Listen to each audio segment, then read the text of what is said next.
about to start. In 10, 9, 8, 7, 6, 5, 4, 3, 2, 1.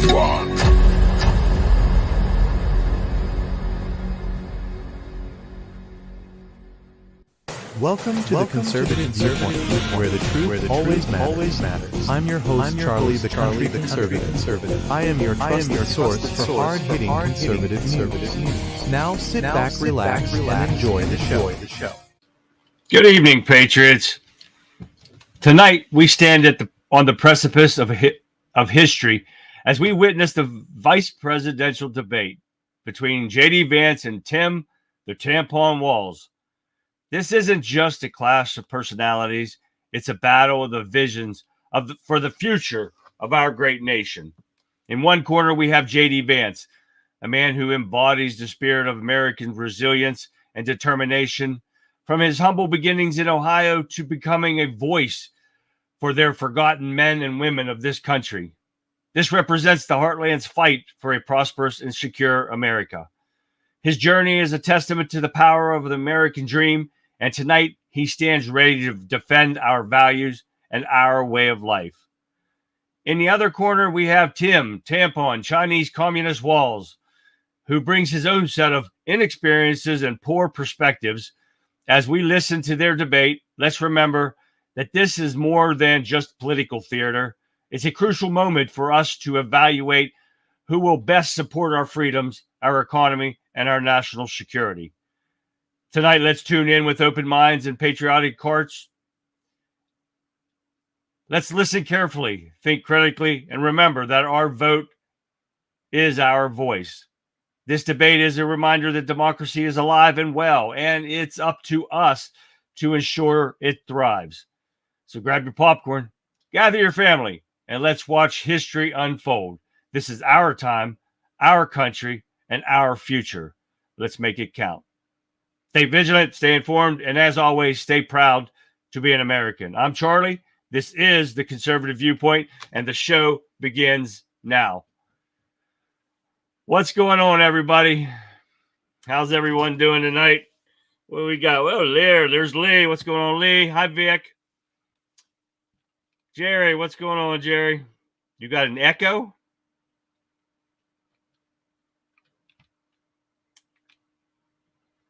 Vic. And there's Alan. What's going on, Alan? Hi, Pat. What else we got here? There's Joan. Hi, Joan. How are you tonight? So you shouldn't have an echo. And I'm going to shut this off anyways. I thought I got a... Must not have.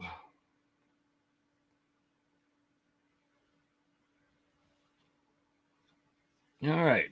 Well, it's debate night. What do you guys think we're going to see? We got it on Fox here. We're going to see what happens with Fox. I thought I put a closing, but I don't think I did. So I think everything's set up pretty well. Hi, Rowdy. Hoping people will get involved here and the chat and the other chats around here. And we got Getter and Rumble and YouTube, everybody, Facebook. We need to get everybody involved tonight. I want to know your feelings on what's going on. It's stopped now. Okay, maybe I was too close to the mic.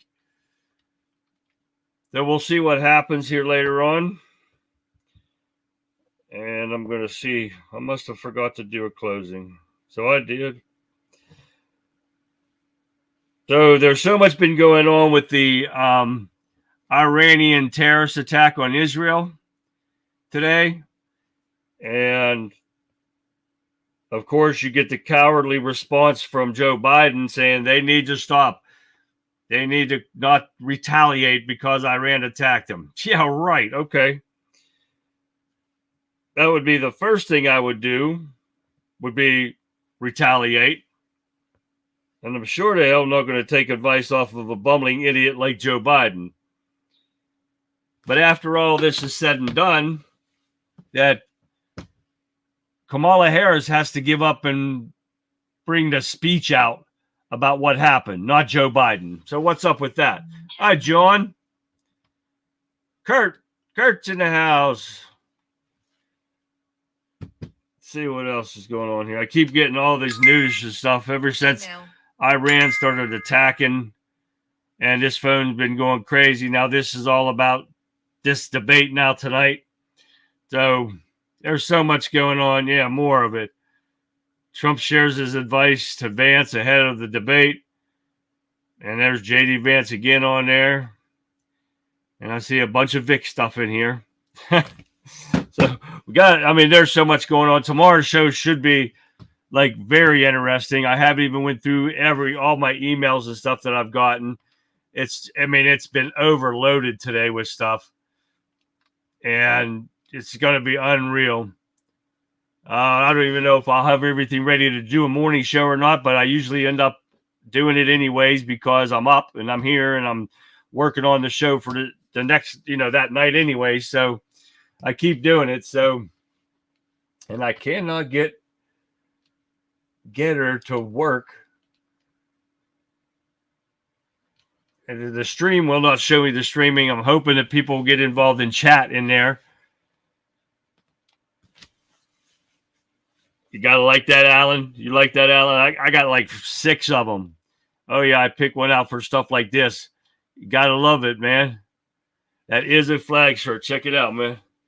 Check that out. You got to like that? I like that. See there?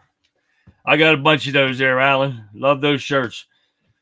So I left the screen up here so we can watch what's going on. So they should be coming on here in about, 8 minutes? And we'll see what happens. And I dropped all my stuff. I shut down everything, so I can't look at my emails and stuff to show you the kind of stuff that's going on. I mean, it's going to be crazy tomorrow. Let me see if I can bring that up here real quick without screwing something up here. This is one I pulled off of Vic, and I think I'm going to might be using it too.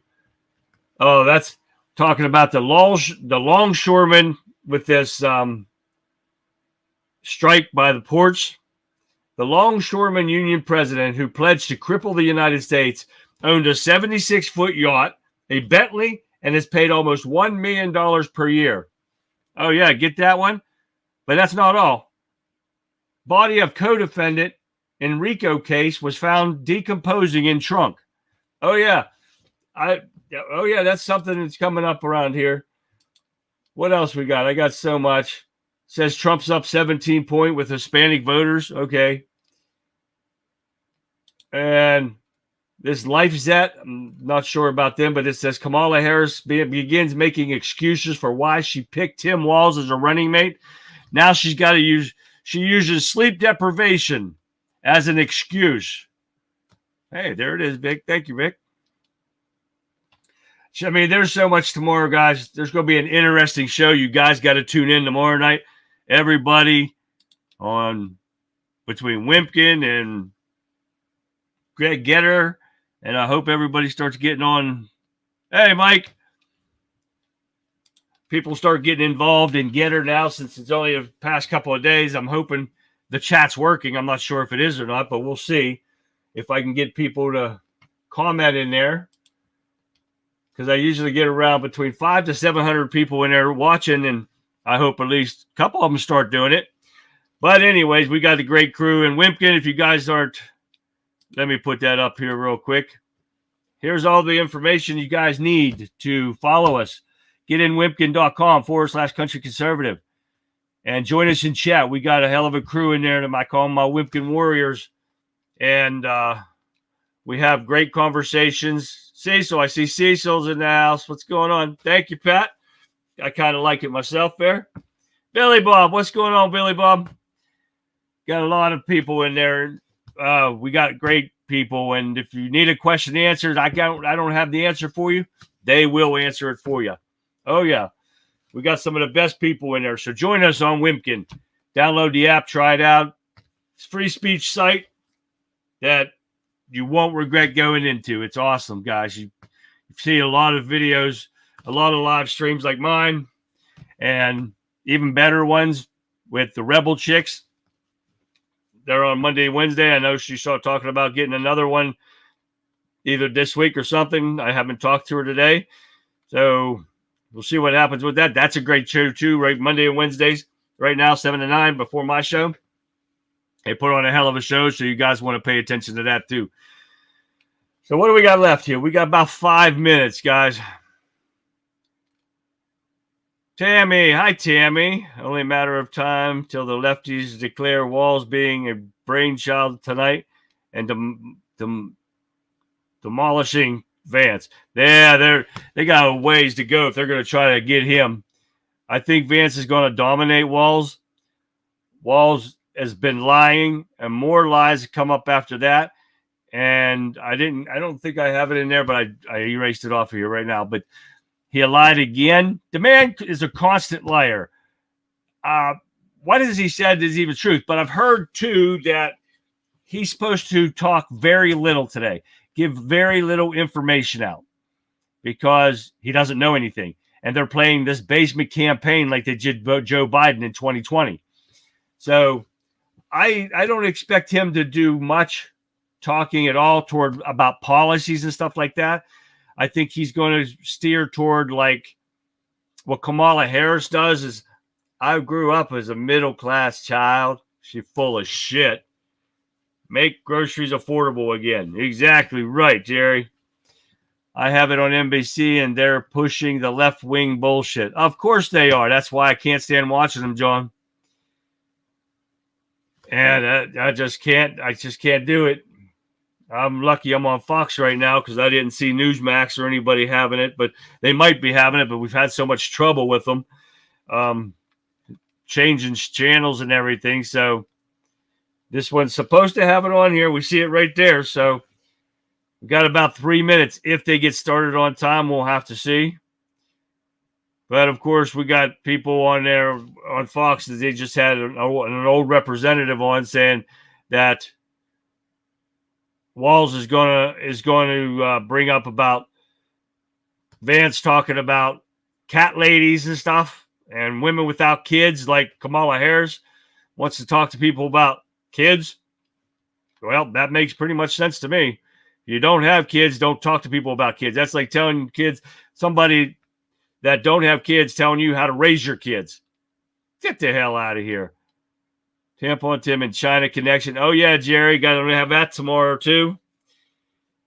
Because he's bought and paid for by China. We all know it. We see it. Why do you go there like 12 times to a communist country? And then he said he was there for something else. That's what the lie was again here recently. Marianne. Hi, Marianne. Every time Kamala Harris, she is a middle class. I want to puke. Exactly right. She's not even close to being middle class when she was growing up. She's just dumb as a box of rocks. Or what do we say now? Bowling ball. Yeah, because she's definitely not sharp as a tack because that head is just round like a bowling ball. She's dumb as hell. There's no way she should be in this position that she's in now. They cheated very well, and that's why we got to make sure we make this too big to rig. We got to make sure everybody gets out to vote. You cannot let up on any of this, guys. Come November, you go to vote, take 10 people with you. If there's not something breaking off, another October surprise like we've already got with this port of entry deal or port or shipping ports. So hopefully we get something done and something doesn't happen like Iran did. Kind of bothers me with what Iran's doing, but we'll have to watch and see what's happening. So it's now illegal in California to require voter ID. Yeah, I saw he signed that again. He signed that. The Democrats are going crazy there's another lawsuit too, another state. I think it's Georgia. The DOJ is suing them. Hey, we got somebody from Getter making a comment. To be fair, PTSD probably would have gotten the best of Ashley Babbitt soon enough. Nah, I don't agree with that. But she shouldn't have been shot, that's for sure. That Blitzen B-227. I don't happen to agree with you on that one at all. He should not have been shot by a cowardly cop, Blitzen. We need IDs exactly to buy WD-40 in PA. Yeah, you got to have ID to buy cough medicine. What the hell's up with that? At all levels of government matter too. Votes in every state. Make sure we vote, guys, every day. Well, I know Getter's chat's working now because Blitzen and LB27 made a comment. Thank you, Blitzen, for that. So hopefully we get some more here, but we should be coming up. It's 9 o'clock. So hopefully they'll be coming up here soon. Usually they're a little better on the ball, but who knows? It's a CBS, so. Age at the conventions. We're 34 days out, and we do want to go now to CBS News. Let's listen. Vice President of the United States, Democratic Governor Tim Walz of Minnesota, and Republican Senator J.D. Vance of Ohio. Now, this is likely the final debate of this election cycle, and voting is already underway in 20 states. CBS News polling shows this remains a race either presidential candidate could win. The CBS News vice presidential debate starts now. Fight for every single vote, and we're going to take this country back. And we are ready to continue to build the future together. We're going to turn this whole country red with President Donald J. Trump's leadership. You know what's at the end of this little journey? Kamala Harris as the next president of the United States. This is a CBS News special, live from CBS News headquarters in New York. America Decides, the vice presidential debate. Good evening, I'm Nora O'Donnell, and thank you for joining us for tonight's CBS News Vice Presidential Debate. We want to welcome our viewers on CBS, on other networks here in the U.S. and around the world. We have a consequential night ahead, and our focus is the issues that matter to you, the voter. Let's introduce the candidates. Minnesota's Democratic Governor Tim Walz and Ohio's Republican Senator J.D. Vance, tonight meeting for the first time. I'm Margaret Brennan. In order to have a thoughtful and civil debate, these are the rules that both campaigns have agreed to. Questions will be directed at one candidate, who will have 2 minutes to respond. The other candidate will be allowed 2 minutes for rebuttal. Then each candidate will get another minute to make further points, with an additional 1 minute each at the discretion of the moderator. The primary role of the moderators is to facilitate the debate between the candidates, enforce the rules, and provide the candidates with the opportunity to fact-check claims made by each other. CBS News reserves the right to mute the candidates' microphones to maintain decorum. We have not shared the questions or topics with the campaigns. The stage is set. Governor, Senator, thank you for joining us. Let's get started. Tonight, our country is facing several unfolding crises. The Middle East is on the brink of war. Americans are suffering from the catastrophic impact of Hurricane Helene. And now a labor strike as 25,000 dock workers from Maine to Texas are picketing. We're going to begin tonight with the Middle East. Margaret. Thank you, Nora. Earlier today, Iran launched its largest attack yet on Israel, but that attack failed, thanks to joint U.S. and Israeli defensive action. President Biden has deployed more than 40,000 U.S. military personnel and assets to that region over the past year to try to prevent a regional war. Iran is weakened, but the U.S. still considers it the largest state sponsor of terrorism in the world, and it has drastically reduced the time it would take to develop a nuclear weapon. It is down now to 1 or 2 weeks' time. Governor Walz, if you were the final voice in the Situation Room, would you support or oppose a preemptive strike by Israel on Iran? You have 2 minutes. Well, thank you. And thank you for those joining at home tonight. Let's keep in mind where this started. October 7th, Hamas terrorists massacred over 1,400 Israelis and took prisoners. Israel's ability to be able to defend itself is absolutely fundamental. Getting its hostages back, fundamental, and ending the humanitarian crisis in Gaza.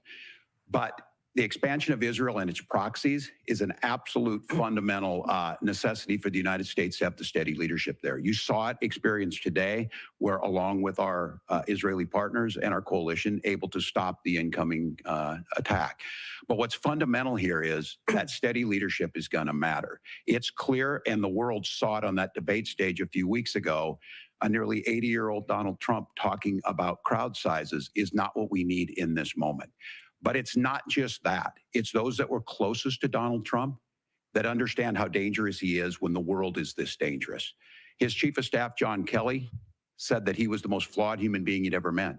And both of his secretaries of defense and his national security advisors said he should be nowhere near the White House. Now, the person closest to them, Donald Trump, said he's unfit for the highest office. That was Senator Vance.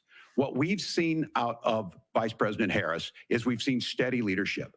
We've seen a calmness that is able to draw on the coalitions to bring them together, understanding that our allies matter.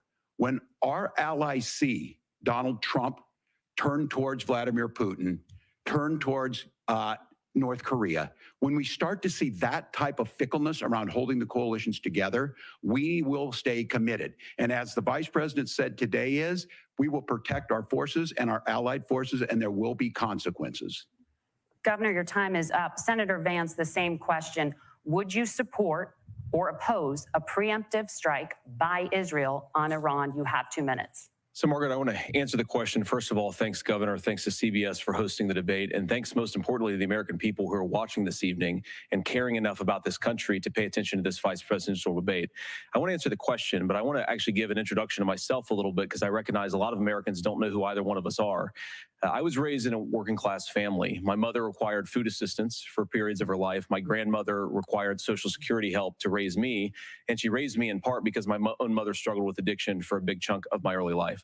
I went to college on the GI Bill after I enlisted in the Marine Corps and served in Iraq. And so I stand here asking to be your vice president with extraordinary gratitude for this country, for the American dream that made it possible for me to live my dreams.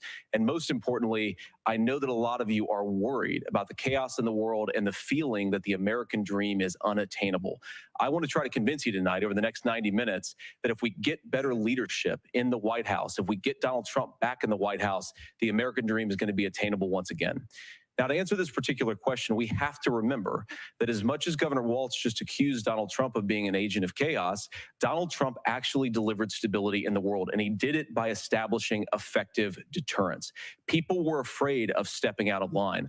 Iran, which launched this attack, has received over $100 billion in unfrozen assets thanks to the Kamala Harris administration. What do they use that money for? They use it to buy weapons that they're now launching against our allies, and God forbid, potentially launching against the United States as well. Donald Trump recognized that for people to fear the United States, you needed peace through strength. They needed to recognize that if they got out of line, the United States global leadership would put stability and peace back in the world. Now, you asked about a preemptive strike, Margaret, and I want to answer the question. Look, it is up to Israel what they think they need to do to keep their country safe, and we should support our allies wherever they are when they're fighting the bad guys. I think that's the right approach to take with the Israel question. Thank you, Senator. Governor Walz, do you care to respond to any of the allegations? Well, look, Donald Trump was in office. We'll sometimes hear a revisionist history, but when Donald Trump was in office, it was Donald Trump who we had a coalition of nations that had boxed Iran's nuclear program in, the inability to advance it. Donald Trump pulled that program and put nothing else in its place. So Iran is closer to a nuclear weapon than they were before because of Donald Trump's fickle leadership. And when Iran shot down an American aircraft in international airspace, Donald Trump tweeted, because that's the standard diplomacy of Donald Trump. And when Iranian missiles did fall near U.S. troops and they received traumatic brain injuries, Donald Trump wrote it off as headaches. Look, our allies understand that Donald Trump is fickle. He will go to whoever has the most flattery or where it makes sense to him. Steady leadership like you witnessed today, like you witnessed in April. Both Iranian attacks were repelled. Our coalition is strong, and we need the steady leadership that Kamala Harris is providing. Senator Vance, the U.S. did have a diplomatic deal with Iran to temporarily pause parts of its nuclear program, and President Trump did exit that deal. He recently said, just 5 days ago, the U.S. must now make a diplomatic deal with Iran because the consequences are impossible. Did he make a mistake? You have 1 minute. Well, first of all, Margaret, diplomacy is not a dirty word, but I think that's something that Governor Walz just said is quite extraordinary. You yourself just said Iran is as close to a nuclear weapon today as they have ever been. And Governor Walz, you blame Donald Trump. Who has been the vice president for the last 3.5 years? And the answer is your running mate, not mine. Donald Trump consistently made the world more secure. Now, we talk about what the sequence of events that led us to where we are right now, and you can't ignore October the 7th, which I appreciate Governor Walz bringing up. But when did Iran and Hamas and their proxies attack Israel? It was during the administration of Kamala Harris. So Governor Walz can criticize Donald Trump's tweets, but effective, smart diplomacy and peace through strength is how you bring stability back to a very broken world. Donald Trump has already done it once before. Ask yourself at home, when was the last time, I'm 40 years old, when was the last time that an American president didn't have a major conflict break out? The only answer is during the 4 years that Donald Trump was president. Gentlemen, we have a lot to get to. Nora? Margaret, thank you. Let's turn now to Hurricane Helene. The storm could become one of the deadliest on record. More than 160 people are dead and hundreds more are missing. Scientists say climate change makes these hurricanes larger, stronger, and more deadly because of the historic rainfall. Senator Vance, according to CBS News polling, 7 in 10 Americans and more than 60% of Republicans under the age of 45 favor the U.S. taking steps to try and reduce climate change. Senator, what responsibility would the Trump administration have to try and reduce the impact of climate change? I'll give you 2 minutes. Sure. So first of all, let's start with the hurricane, because it's an unbelievable, unspeakable human tragedy. I just saw today actually a photograph of 2 grandparents on a roof with a 6-year-old child, and it was the last photograph ever taken of them because the roof collapsed and those innocent people lost their lives. And I'm sure Governor Walz joins me in saying our hearts go out to those innocent people, our prayers go out to them, and we want as robust and aggressive as a federal response as we can get to save as many lives as possible, and then of course afterwards to help the people in those communities rebuild. I mean, these are communities that I love. Some of them I know very personally in Appalachia, all across the Southeast. They need their government to do their job. And I commit that when Donald Trump is president again, the government will put the citizens of this country first when they suffer from a disaster. Now, Nora, you asked about climate change. I think this is a very important issue. Look, a lot of people are justifiably worried about all these crazy weather patterns. I think it's important for us, first of all, to say, Donald Trump and I support clean air, clean water. We want the environment to be cleaner and safer. But one of the things that I've noticed some of our Democratic friends talking a lot about is a concern about carbon emissions, this idea that carbon emissions drives all of the climate change. Well, let's just say that's true, just for the sake of argument, so we're not arguing about weird science. Let's just say that's true. Well, if you believe that, what would you want to do? The answer is that you'd want to reshore as much American manufacturing as possible, and you'd want to produce as much energy as possible in the United States of America, because we're the cleanest economy in the entire world. What have Kamala Harris's policies actually led to? More energy production in China, more manufacturing overseas, more doing business in some of the dirtiest parts of the entire world. And when I say that, I mean the amount of carbon emissions they're doing per unit of economic output. So if we actually care about getting cleaner air and cleaner water, the best thing to do is to double down and invest in American workers and the American people. And unfortunately, Kamala Harris has done exactly the opposite. Governor Walz, you have 2 minutes to respond. Well, we got close to an agreement because all those things are happening. Look, first of all, it is a horrific tragedy with this hurricane. And my heart goes out to the folks that are down there in contact with the governors. I serve as co-chair of the Council of Governors as we work together on these emergency managements. Governors know no partisanship. They work together. So all of the governors and the emergency responders are on the ground. Those happen on the front end. The federal government comes in, makes sure they're there to that we recover, but we're still in that phase where we need to make sure that they're staying there, staying focused. Now, look, coming back to the climate change issue, there's no doubt this thing roared onto the scene faster and stronger than anything we've seen. Senator Vance has said that there's a climate problem in the past. Donald Trump called it a hoax and then joked that these things would make more beachfront property to be able to invest in. What we've seen out of the Harris administration now, the Biden-Harris administration, is we've seen this investment.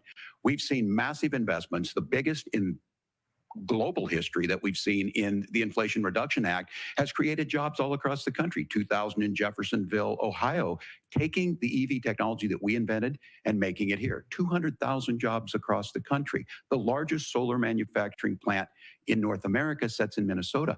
But my farmers know climate change is real. They've seen 500-year droughts, 500-year floods back to back. But what they're doing is adapting, and this has allowed them to tell me, look, I harvest corn, I harvest soybean, and I harvest wind. We are producing more natural gas and more oil at any time than we ever have. We're also producing more clean energy. So the solution for us is to continue to move forward, that climate change is real. Reducing our impact is absolutely critical, but this is not a false choice. You can do that at the same time you're creating the jobs that we're seeing all across the country. That's exactly what this administration has done. We are seeing us becoming an energy superpower for the future, not just the current. And that's what absolutely makes sense. And then we start thinking about how do we mitigate these disasters. Thank you. Senator, I want to give you an opportunity to respond there. The governor mentioned that President Trump has called climate change a hoax. Do you agree? Well, look, what the president has said is that if the Democrats, in particular Kamala Harris and her leadership, if they really believe that climate change is serious, what they would be doing is more manufacturing and more energy production in the United States of America, and that's not what they're doing. So clearly, Kamala Harris herself doesn't believe her own rhetoric on this. If she did, she would actually agree with Donald Trump's energy policies. Now, something Governor Walz said I think is important to touch upon, because when we talk about clean energy, I think that's a slogan that often the Democrats will use here. And I'm talking, of course, about the Democratic leadership. And the real issue is that if you're spending hundreds of millions or even billions of dollars of American taxpayer money on solar panels that are made in China, number one, you're going to make the economy dirtier. We should be making more of those solar panels here in the United States of America. Some of them are, Tim, but a lot of them are being made overseas in China, especially the components that go into those solar panels. So if you really want to make the environment cleaner, you've got to invest in more energy production. We haven't built a nuclear facility, I think, one in the past 40 years. Senator. Natural gas, we got to invest more in it. Kamala Harris has done the opposite. That's raised energy prices and also meant that we're doing Senator, worse by the climate. your time is up. Governor, would you like to respond? Well, look, we're producing more natural gas than we ever have. There's no moratorium on that. We're producing more oil. But the folks know, and like I said, again, these are not liberal folks. These are not folks that are Green New Deal folks. These are farmers that have been drought one year, massive flooding the next year. They understand that it makes sense. Look, our number one export cannot be topsoil from erosion from these massive storms. We saw it in Minnesota this summer. And thinking about how do we respond to that, we're thinking ahead on this. And what Kamala Harris has been able to do in Minnesota, we're starting to weatherproof some of these things. The infrastructure law that was passed allows us to think about mitigation in the future. How do we make sure that we're protecting by burying our power lines? How do we make sure that we're protecting lakefronts and things that we're seeing more and more of? But to call it a hoax and to take the oil company executives to Mar-a-Lago, say, give me money for my campaign, and I'll let you do whatever you want. We can be smarter about that. And an all-above energy policy is exactly what she's doing, creating those jobs right here. Governor, your time is up. The overwhelming consensus among scientists is that the Earth's climate is warming at an unprecedented rate. Margaret? Thank you, Nora. We're going to turn now to immigration. The crisis at the U.S.-Mexico border consistently ranks as one of the top issues for American voters.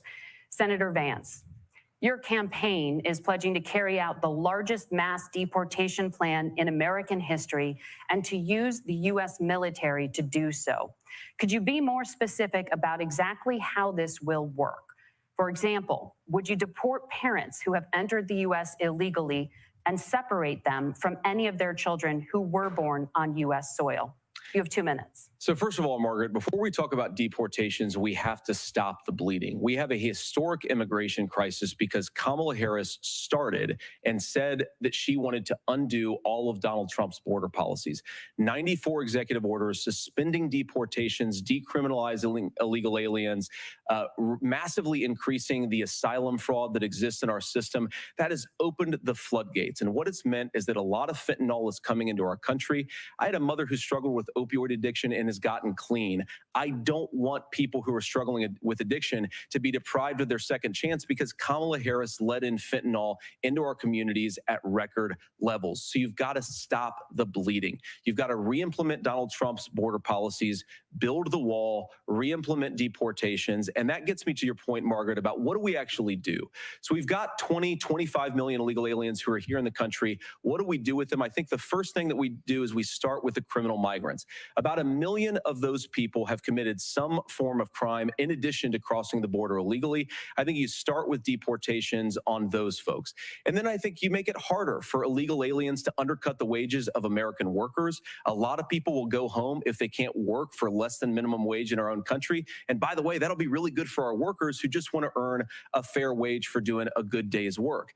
And the final point, Margaret, is you ask about family separation. Right now in this country, Margaret, we have 320,000 children that the Department of Homeland Security has effectively lost. Some of them have been sex trafficked. Some of them hopefully are at homes with their families. Some of them have been used as drug trafficking mules. The real family separation policy in this country is unfortunately Kamala Harris's wide open southern border.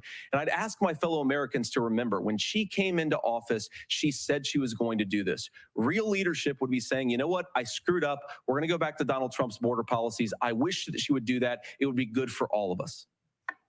Governor, do you care to respond to any of those specific allegations, including that the vice president is, quote, letting in fentanyl and using kids as drug mules, among other things regarding children? The drug mule is not true, but I will say about this, about the fentanyl, because this is a crisis of this, the opioid crisis. And the good news on this is the last 12 months saw the largest decrease in opioid deaths in our nation's history, 30% decrease in Ohio, but there's still more work to do. But let's go back to this on immigration. Kamala Harris was the Attorney General of the largest state, a border state in California. She's the only person in this race who prosecuted transnational gangs for human trafficking and drug interventions. But look, we all want to solve this. Most of us want to solve this, and that is the United States Congress. That's the Border Patrol agents. That's the Chamber of Commerce. That's most Americans out here. That's why we had the fairest and the toughest bill on immigration that this nation's seen. It was crafted by a conservative senator from Oklahoma, James Lankford. I know him. He's super conservative, but he's a man of principle, wants to get it done. Democrats and Republicans worked on this piece of legislation. The Border Patrol said, this is what we need in here. These are the experts. And the Chamber of Commerce and the Wall Street Journal said, pass this thing. Kamala Harris helped get there. 1,500 new border agents, detection for drugs, DOJ money to speed up these the adjudications on this, just what America wants. But as soon as I was getting ready to pass and actually tackle this, Donald Trump said no, told them to vote against it because it gives him a campaign issue.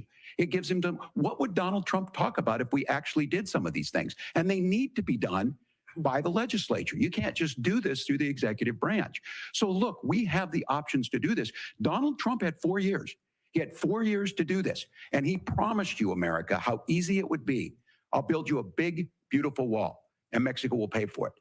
Less than 2% of that wall got built, and Mexico didn't pay a dime. But here we are again, 9 years after he came down that escalator, dehumanizing people and telling them what he was going to do. As far as the deportation plan, at one point, Senator Vance said it was so unworkable to be laughable. So that's where we're at. Pass the bill, she'll sign it. Governor, your time is up. Senator, the question was, will you separate parents from their children, even if their kids are U.S. citizens? You have 1 minute. Margaret, my point is that we already have massive child separations thanks to Kamala Harris's open border. And I didn't accuse Kamala Harris of inviting drug mules. I said that she enabled the Mexican drug cartels to operate freely in this country. And we know that they use children as drug mules, and it is a disgrace, and it has to stop. Look, I think what Tim said just doesn't pass the smell test. For 3 years, Kamala Harris went out bragging that she was going to undo Donald Trump's border policy. She did exactly that. We had a record number of illegal crossings. We had a record number of fentanyl coming into our country. And now that she's running for president, or a few months before, she says that somehow she got religion and cared a lot about a piece of legislation. The only thing that she did when she became the vice president, when she became the appointed border czar, was to undo 94 Donald Trump executive actions that opened the border. This problem is leading to massive problems in the United States of America. Parents who can't afford health care, school schools that are overwhelmed. It's got to stop, and it will when Donald Trump is president again. Senator, your time is up. Governor, what about our CBS News polling, which does show that a majority of Americans, more than 50%, support mass deportations? Look, we fix this issue with a bill that is necessary, but the issue on this is what happens when you don't want to solve it. You demonize it. And we saw this, and Senator Vance, and it surprises me on this, talking about and saying, I will create stories to bring attention to this. That vilified a large number of people who were here legally in the community of Springfield. The Republican governor said, it's not true, don't do it. There's consequences for this. There's consequences. We could come together. Senator Langford did it. We could come together and solve this if we didn't let Donald Trump continue to make it an issue. And the consequences in Springfield were the governor had to send state law enforcement to escort kindergartners to school. I believe Senator Vance wants to solve this, but by standing with Donald Trump and not working together to find a solution, it becomes a talking point. And when it becomes a talking point like this, we dehumanize and villainize other human beings. Tim, Governor, your time is up. Senator, I'll give you 1 minute, but let me just ask you the question first.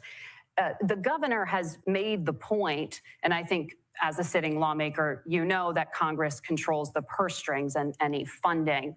So you have said repeatedly that Donald Trump would, through executive action, solve this. Do you disagree that Congress controls the purse strings and would need to support many of the changes that you would actually want to implement? You have 1 minute. Look, Margaret, first of all, the gross majority of what we need to do at the southern border is just empowering law enforcement to do their job. I've been to the southern border more than our borders are. Kamala Harris has been, and it's actually heartbreaking because the Border Patrol agents, they just want to be empowered to do their job. Of course, additional resources would help, but most of this is about the president and the vice president empowering our law enforcement to say, if you try to come across the border illegally, you've got to stay in Mexico, you've got to go back through proper channels.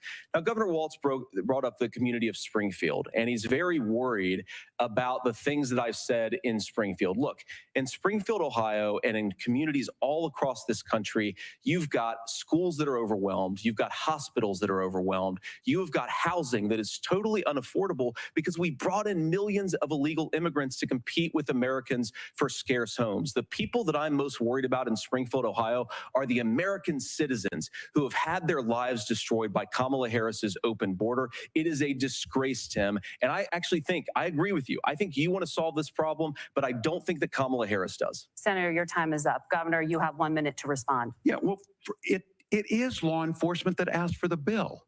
They helped craft it. They're the ones that supported it. That's because they know we need to do this.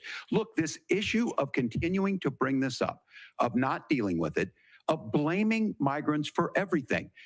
On housing, we could talk a little bit about Wall Street speculators buying up housing and making them less affordable, but it becomes a blame. Look, this bill also gives the money necessary to adjudicate. I agree, it should not take 7 years for an asylum claim to be done. This bill gets it done in 90 days. Then you start to make a difference in this, and you start to adhere to what we know, American principles. Look, I don't talk about my faith a lot, but Matthew 25:40 talks about, to the least amongst us you do unto me. I think that's true of most Americans. They simply want order to it. This bill does it. It's funded. It's supported by the people who do it. And it lets us keep our dignity about how we treat other people. Thank you, Governor. And just to clarify for our viewers, Springfield, Ohio does have a large number of Haitian migrants who have legal status, temporary protected status. Well, Margaret, but thank you, Senator. We have so much to get to. Margaret, I think it's important because we're going to turn out of the economy. Thank Margaret, you. The rules were that you guys weren't going to fact check, and since you're fact checking me, I think it's important to say what's actually going on. So there's an application called the CBP One app, where you can go on as an illegal migrant, apply for asylum or apply for parole, and be granted legal status at the wave of a Kamala Harris open border wand. That is not a person coming in, applying for a green card and waiting for 10 years. That is the facilitation of illegal immigration, Margaret, by our own leadership. Thank you, Senator, for describing the legal process. We have so much to get to, Senator. Those laws have been on the books since 1990. Thank you, gentlemen. The CBP One app has not been on the books since 1990. It's something that Kamala Harris created, Margaret. Gentlemen, The audience can't hear you because your mics are cut. We have so much we want to get to. Thank you for explaining the legal process. Nora. Thank you, Margaret. The economy is a top concern for voters. Each of your campaigns has released an economic plan, so let's talk about the specifics. Governor Walz, Vice President Harris unveiled a plan that includes billions in tax credits for manufacturing, housing, and a renewed child tax credit. The Wharton School says your proposals will increase the nation's deficit by $1.2 trillion. How would you pay for that without ballooning the deficit? Governor, I'll give you 2 minutes. Yeah, thank you. And Kamala Harris and I do believe in the middle class because that's where we come from. We both grew up in that. We understand. So those of you out there listening tonight, you're hearing a lot of stuff back and forth, and it's good. It's healthy. That's what this is supposed to happen. You should be listening. How's this going to impact me? The bold forward plan that Kamala Harris put out there is talking about this housing issue. The one thing is there's 3 million new houses proposed under this plan with down payment assistance on the front end to get you in a house. A house is much more than just an asset to be traded somewhere. It's foundational to where you're at. And then making sure that the things you buy every day, whether they be prescription drugs or other things, that there's fairness in that. Look, the $35 insulin is a good thing, but it costs $5 to make insulin. They were charging $800 before this law went into effect. As far as the housing goes, I've seen it in Minnesota.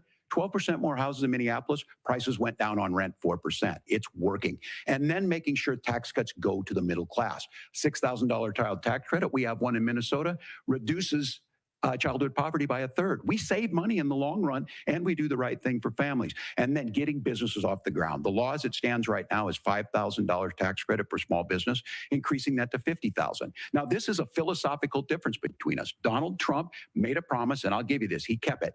He took folks to Mar-a-Lago, said, you're rich as hell, I'm going to give you a tax cut. He gave the tax cuts that predominantly went to the top class. What happened there was an $8 trillion increase in the national debt, the largest ever. Now he's proposing a 20% consumption or sales tax on everything we bring in.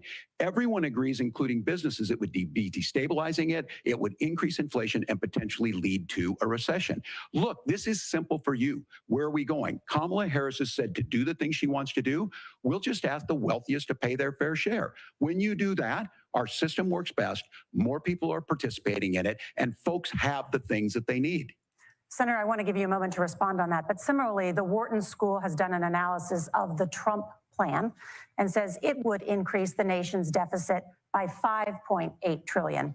My question is the same for you. How do you pay for all that without ballooning the deficit? I'll give you 2 minutes. Well, first of all, you're going to hear a lot from Tim Walz this evening, and you just heard it in the answer, a lot of what Kamala Harris proposes to do. And some of it, I'll be honest with you, it even sounds pretty good. Here's what you won't hear, is that Kamala Harris has already done it. Because she's been the vice president for 3.5 years. She had the opportunity to enact all of these great policies. And what she's actually done instead is drive the cost of food higher by 25%, drive the cost of housing higher by about 60%, open the American southern border and make middle-class life unaffordable for a large number of Americans. If Kamala Harris has such great plans for how to address middle-class problems, then she ought to do them now. Not when asking for a promotion, but in the job the American people gave her 3.5 years ago. And the fact that she isn't tells you a lot about how much you can trust her actual plans. Now, Donald Trump's economic plan is not just a plan, but it's also a record. A lot of those same economists attack Donald Trump's plans, and they have PhDs, but they don't have common sense and they don't have wisdom, because Donald Trump's economic policies delivered the highest take-home pay in a generation in this country, 1.5% inflation, and to boot, peace and security all over the world. So when people say that Donald Trump's economic plan doesn't make sense, I say, look at the record. He delivered rising take-home pay for American workers. Now, Tim admirably admits that they want to undo the Trump tax cuts. But if you look at what was so different about Donald Trump's tax cuts, even from previous Republican tax cut plans, is that a lot of those resources went to giving more take-home pay to middle class and working class Americans. It was passed in 2017, and you saw an American economic boom unlike we've seen in a generation in this country. That is a record that I'm proud to run on, and we're going to get back to that common sense wisdom so that you can afford to live the American dream again. I know a lot of you are struggling. I know a lot of you are worried about paying the bills. It's going to stop when Donald Trump brings back common sense to this country. Governor, do you want to respond to that? What has Kamala Harris done for the middle Yeah, class? well, Kamala Harris's day one was Donald Trump's failure on COVID that led to the collapse of our economy. We were already before COVID in a manufacturing recession, but 10 million people out of work, largest percentage since the Great Depression. 9 million jobs closed on that. That was day one. Whether it was the Infrastructure Act or other things we moved. Now, you made a question about experts said this. I've made a note of this. Economists can't be trusted. Science can't be trusted. National security folks can't be trusted. Look, if you're going to be president, you don't have all the answers. Donald Trump believes he does. My pro tip of the day is this. If you need heart surgery, listen to the people at the Mayo Clinic in Rochester, Minnesota, not Donald Trump. And the same thing goes with this. And I ask you out there, teachers, nurses, truck drivers, whatever, how is it fair that you're paying your taxes every year and Donald Trump hasn't paid any federal tax in the last 15 years, and the last year as president? That's what's wrong with the system. There's a way around it, and he's bragged about that. We're just asking for fairness in it, and that's all you want. You have a minute. Governor, you say trust the experts. But those same experts for 40 years said that if we shipped our manufacturing base off to China, we'd get cheaper goods. They lied about that. They said if we shipped our industrial base off to other countries, to Mexico and elsewhere, it would make the middle class stronger. They were wrong about that. They were wrong about the idea that if we made America less self-reliant, less productive in our own nation, that it would somehow make us better off, and they were wrong about it. And for the first time in a generation, Donald Trump had the wisdom and the courage to say to that bipartisan consensus, we're not doing it anymore. We're bringing American manufacturing back. We're unleashing American energy. We're going to make more of our own stuff. And this isn't just an economic issue. I mean, I've got 3 beautiful little kids at home, 7, 4, and 2, and I love them very much, and I hope they're in bed right now. But look, so many of the drugs, the pharmaceuticals that we put in the bodies of our children are manufactured by nations that hate us. This has to stop, and we're not going to stop it by listening to experts. We're going to stop it by listening to common sense wisdom, which is what Donald Trump governed on. Senator, your time is up. Governor Walz, can you address that? I mean, voters say they trust Donald Trump on the economy more. Why? Well, if you're listening tonight and you want billionaires to get tax cuts, you heard what the numbers were.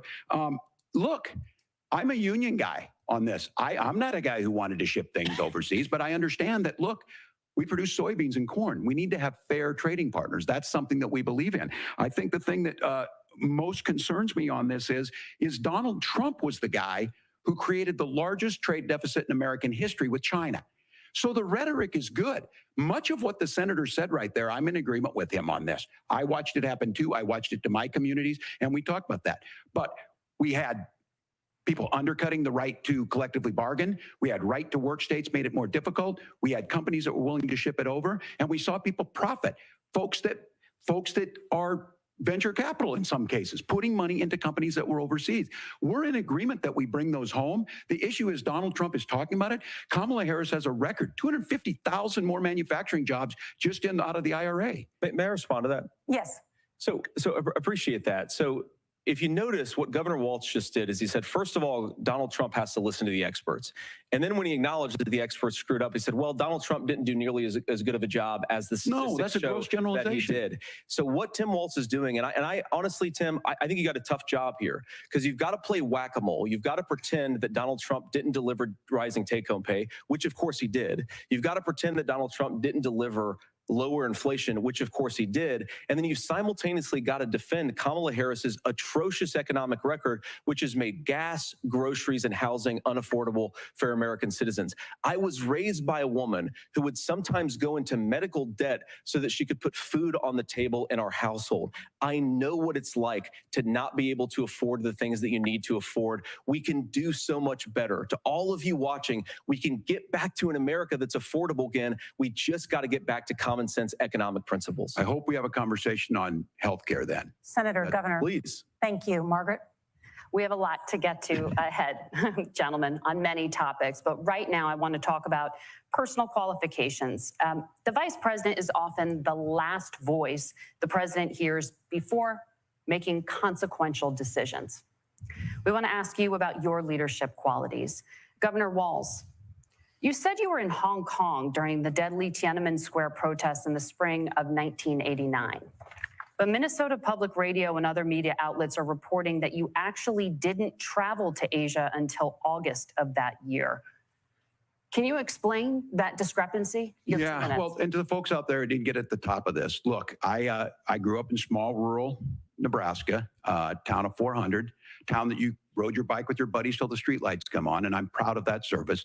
I joined the National Guard at 17, worked on family farms, and then I used the GI Bill to become a teacher, passionate about it, a young teacher. My first year out, I got the opportunity in the summer of '89 to travel to China.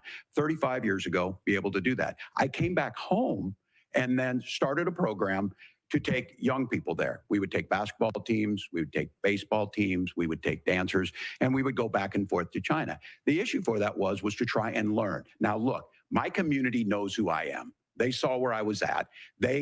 Look, I will be the first to tell you, I have poured my heart into my community. I've tried to do the best I can, but I've not been perfect. And I'm a knucklehead at times, but it's always been about that. Those same people elected me to Congress for 12 years.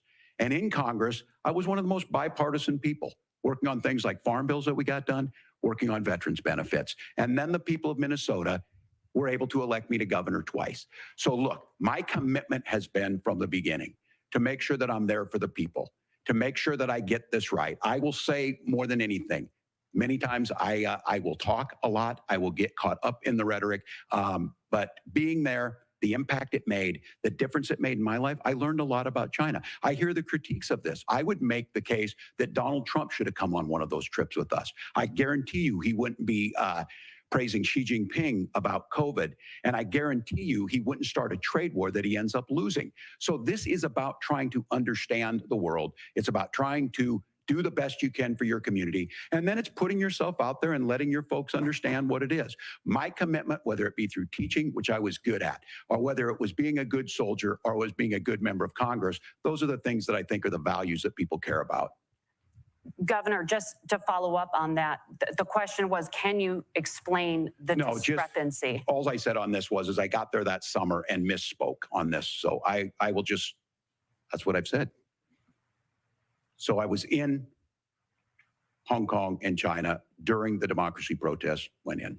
And from that, I learned a lot of what needed to be in governance. Thank you, Governor. Senator Vance, in 2016, you called your running mate, Donald Trump, unfit for the nation's highest office, and you said he could be America's Hitler. I know you've been asked many times, and you've said you regret those comments and explained you then voted for Donald Trump in 2020.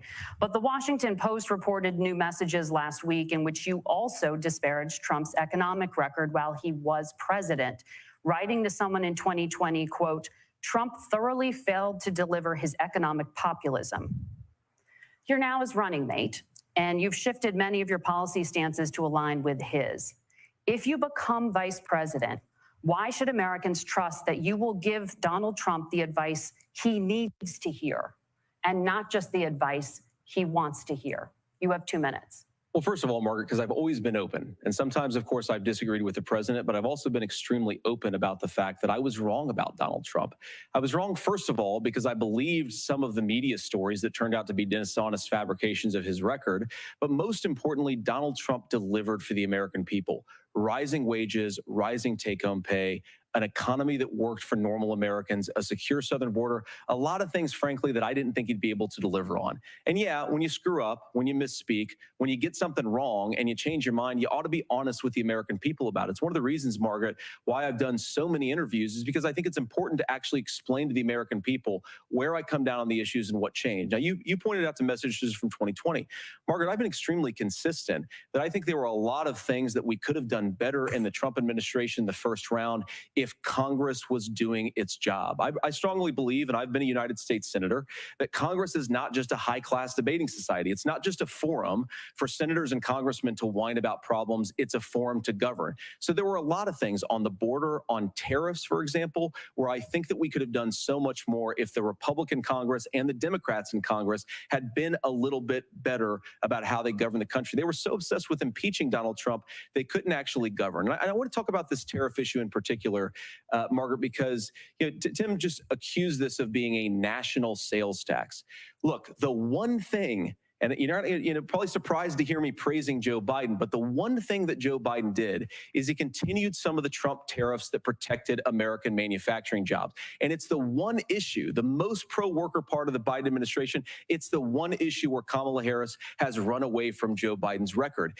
Think about this. If you're trying to employ slave laborers in China at $3 a day, you're going to do that and undercut the wages of American workers unless our country stands up for itself and says, you're not accessing our markets unless you're paying middle-class Americans a fair wage.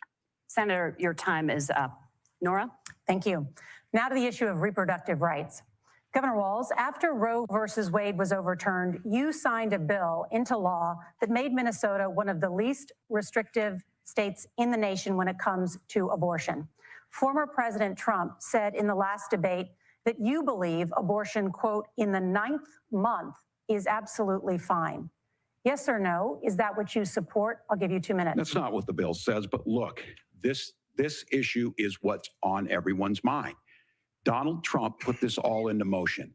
He brags about how great it was that he put the judges in and overturned Roe versus Wade, 52 years of personal autonomy. And then he tells us, oh, we send it to the states. It's a beautiful thing. Amanda Zaworski would disagree with you on it's a beautiful thing. A young bride in Texas waiting for their child at 18 weeks. She has a complication, a tear in the membrane. She needs to go in. The medical care at that point needs to be decided by the doctor. And that would have been an abortion. But in Texas, that would have put them in legal jeopardy. She went home, got sepsis, nearly dies, and now she may have difficulty having children. Or in Kentucky, Hadley Duvall, a 12-year-old child raped and impregnated by her stepfather. Those are horrific. Now, when God asked about that, Senator Vance said 2 wrongs don't make a right. There is no right in this. So in Minnesota, what we did was restore Roe versus Wade.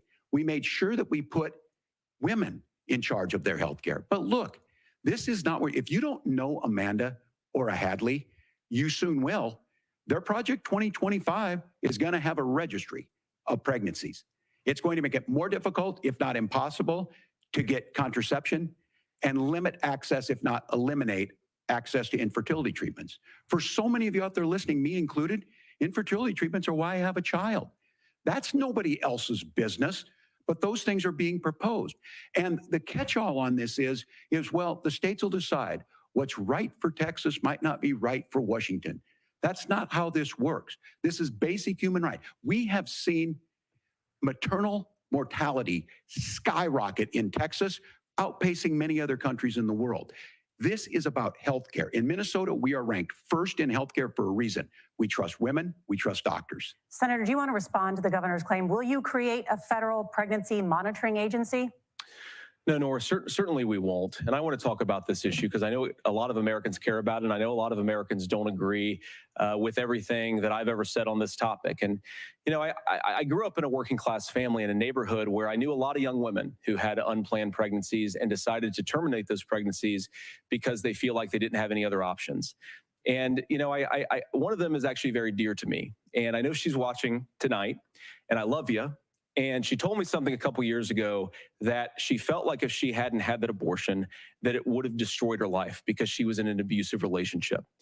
And I think that what I take from that as a Republican who proudly wants to protect innocent life in this country, who proudly wants to protect the vulnerable, is that my party, we've got to do so much better of a job at earning the American people's trust back on this issue where they frankly just don't trust us. And I think that's one of the things that Donald Trump and I are endeavoring to do. I want us as a Republican Party to be pro-family in the fullest sense of the word. I want us to support fertility treatments. I want us to make it easier for moms to afford to have babies. I want it to make it easier for young families to afford a home so they can afford a place to raise that family. And I think there's so much that we can do on the public policy front just to give women more options.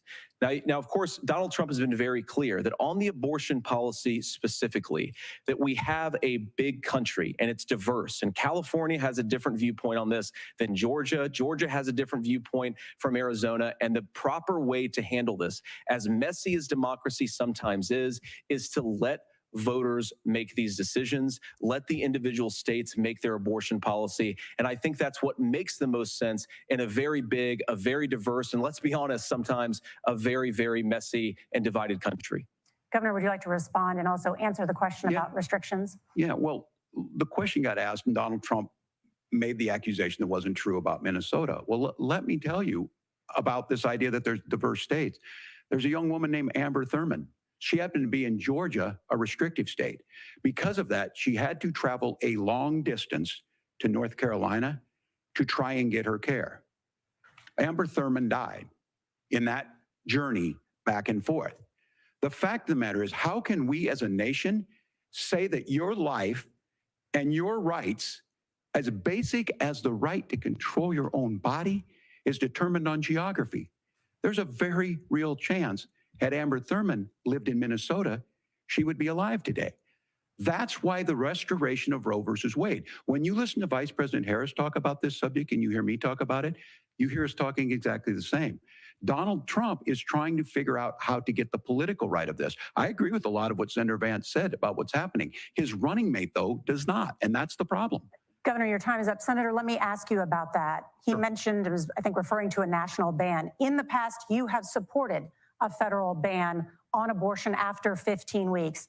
In fact, you said if someone can't support legislation like that, quote, you are making the United States the most barbaric pro-abortion regime anywhere in the entire world. My question is, why have you changed your position? Well, Nora, first of all, I never supported a national ban. I did when I was running for Senate in 2022 talk about setting some minimum national standard. For example, we have a partial birth abortion ban in place in this country at the federal level. I don't think anybody's trying to get rid of that, or at least I hope not, though I know that Democrats have taken a very radical pro-abortion stance. But Nora, you know, one of the things that changed is in the state of Ohio, we had a referendum in 2023, and the people of Ohio voted overwhelmingly, by the way, against my position. And I think that what I learned from that, Nora, is that we've got to do a better job at winning back people's trust. So many young women would love to have families. So many young women also see an unplanned pregnancy as something that's going to destroy their livelihood, destroy their education, destroy their relationships. And we have got to earn people's trust back. And that's why Donald Trump and I are committed to pursuing pro-family policies, making childcare more accessible, making fertility treatments more accessible, because we've got to do a better job at that. And that's what real leadership is. Governor, your response. I'm going to respond on the pro-abortion piece of that. No, we're not. We're pro-women. We're pro-freedom to make your own choice. We know what the implications are to not be that. Women having miscarriages, women not getting the care, physicians feeling like they may be prosecuted for providing that care. And as far as making sure that we're educating our children and giving them options, Minnesota's a state with one of the lowest teen pregnancy rates. We understand that too. We know that the options need to be available, and we make that true. We also make it, we're a top 3 state for the best place to raise children. But these two things, to try and say that we're pro-children, but we don't like this, or you guys are pro-abortion, that's not the case at all. We are pro-freedoms for women to make their choices, and we're going, and Kamala Harris is making the case, to make options for children more affordable, a $6,000 child tax credit, but we're not going to base that on the backs of making someone like Amber Thurman drive 600 miles to try and get health care. Senator. May I respond to that? First of all, Governor, I agree with you. Amber Thurman should still be alive, and there are a lot of people who should still be alive, and I certainly wish that she was. And maybe you're free to disagree with me on this and explain this to me, but as I read the Minnesota law that you signed into law, the statute that you signed into law, it says that a doctor who presides over an abortion where the baby survives, the doctor is under no obligation to provide life-saving care to a baby who survives a botched late-term abortion.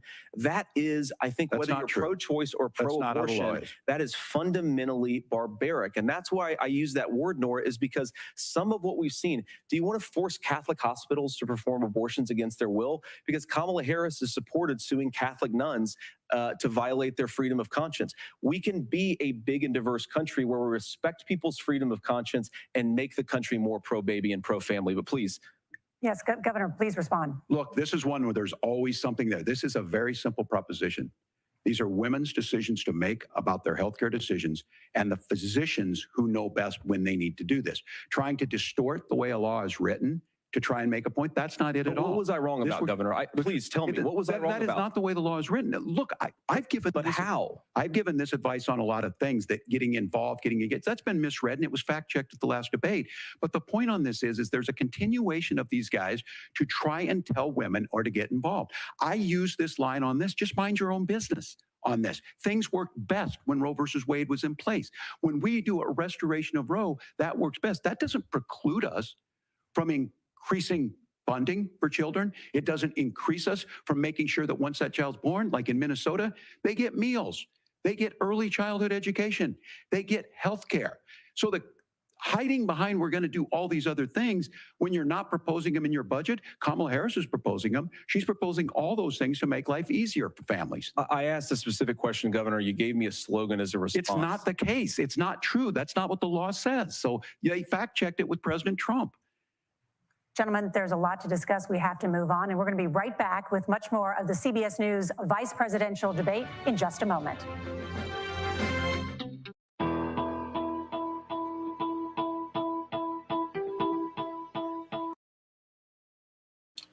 Oh my God.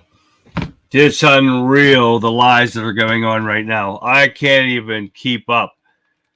It's unbelievable. The spewing that's coming out of his mouth. And the fact checking that they said themselves right before they started, that was one of their rules, not to fact check. But what the hell have they been doing? They've been fact checking like crazy. This is crazy. Ridiculous. I don't know, guys. Gonna get somebody in Facebook, a liberal, obviously, that's telling me that somebody's going to die of sepsis when they have a miscarriage. And I said, well, then go to the hospital. Obviously, you don't read. Okay. Telling me I don't care about women. Shit. That's exactly what my wife had, you idiot. You go to the hospital, you have any medical issues, you go to the hospital, they treat you. That's what happens when you have a miscarriage. I know about miscarriage. I was a medic for long enough. I know this stuff, so don't even sit there and try to tell me I don't. Oh, my God. And I don't support rapes. And that's the only rapes and incest or medical conditions to the women is the 3 exceptions to abortions. That's what I think, and that's only my opinion. But don't sit there and tell me I don't know what the hell I'm talking about, because you obviously do not. So we got 9 seconds, and we are going to go back into this thing, but we will talk a little bit more later because it should be right after it's over. Here we go.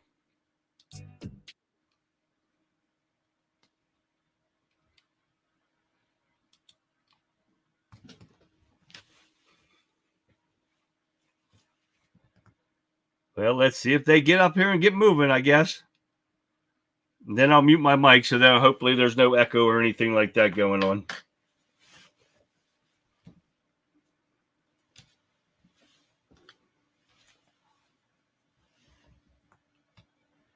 From botched abortions, Chelsea. From botched abortions. That's why they got sick and died. Get me the hell out of here. I'll look at any of them in the face. Not a problem with that. And why are we not rolling?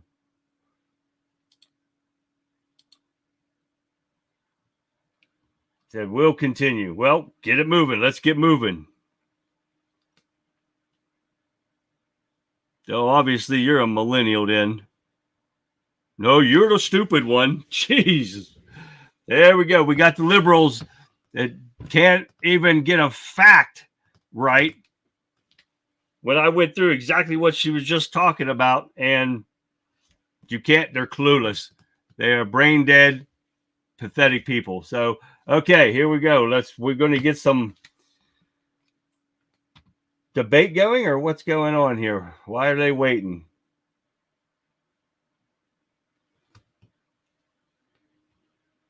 Make sure you guys, if you guys see it going on already, let me know, because I don't want us to miss anything. If you see it playing, we've had this before where they've screwed up and everything.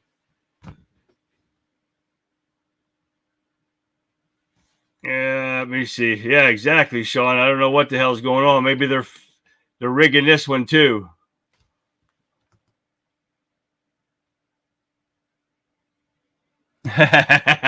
All right, Sean.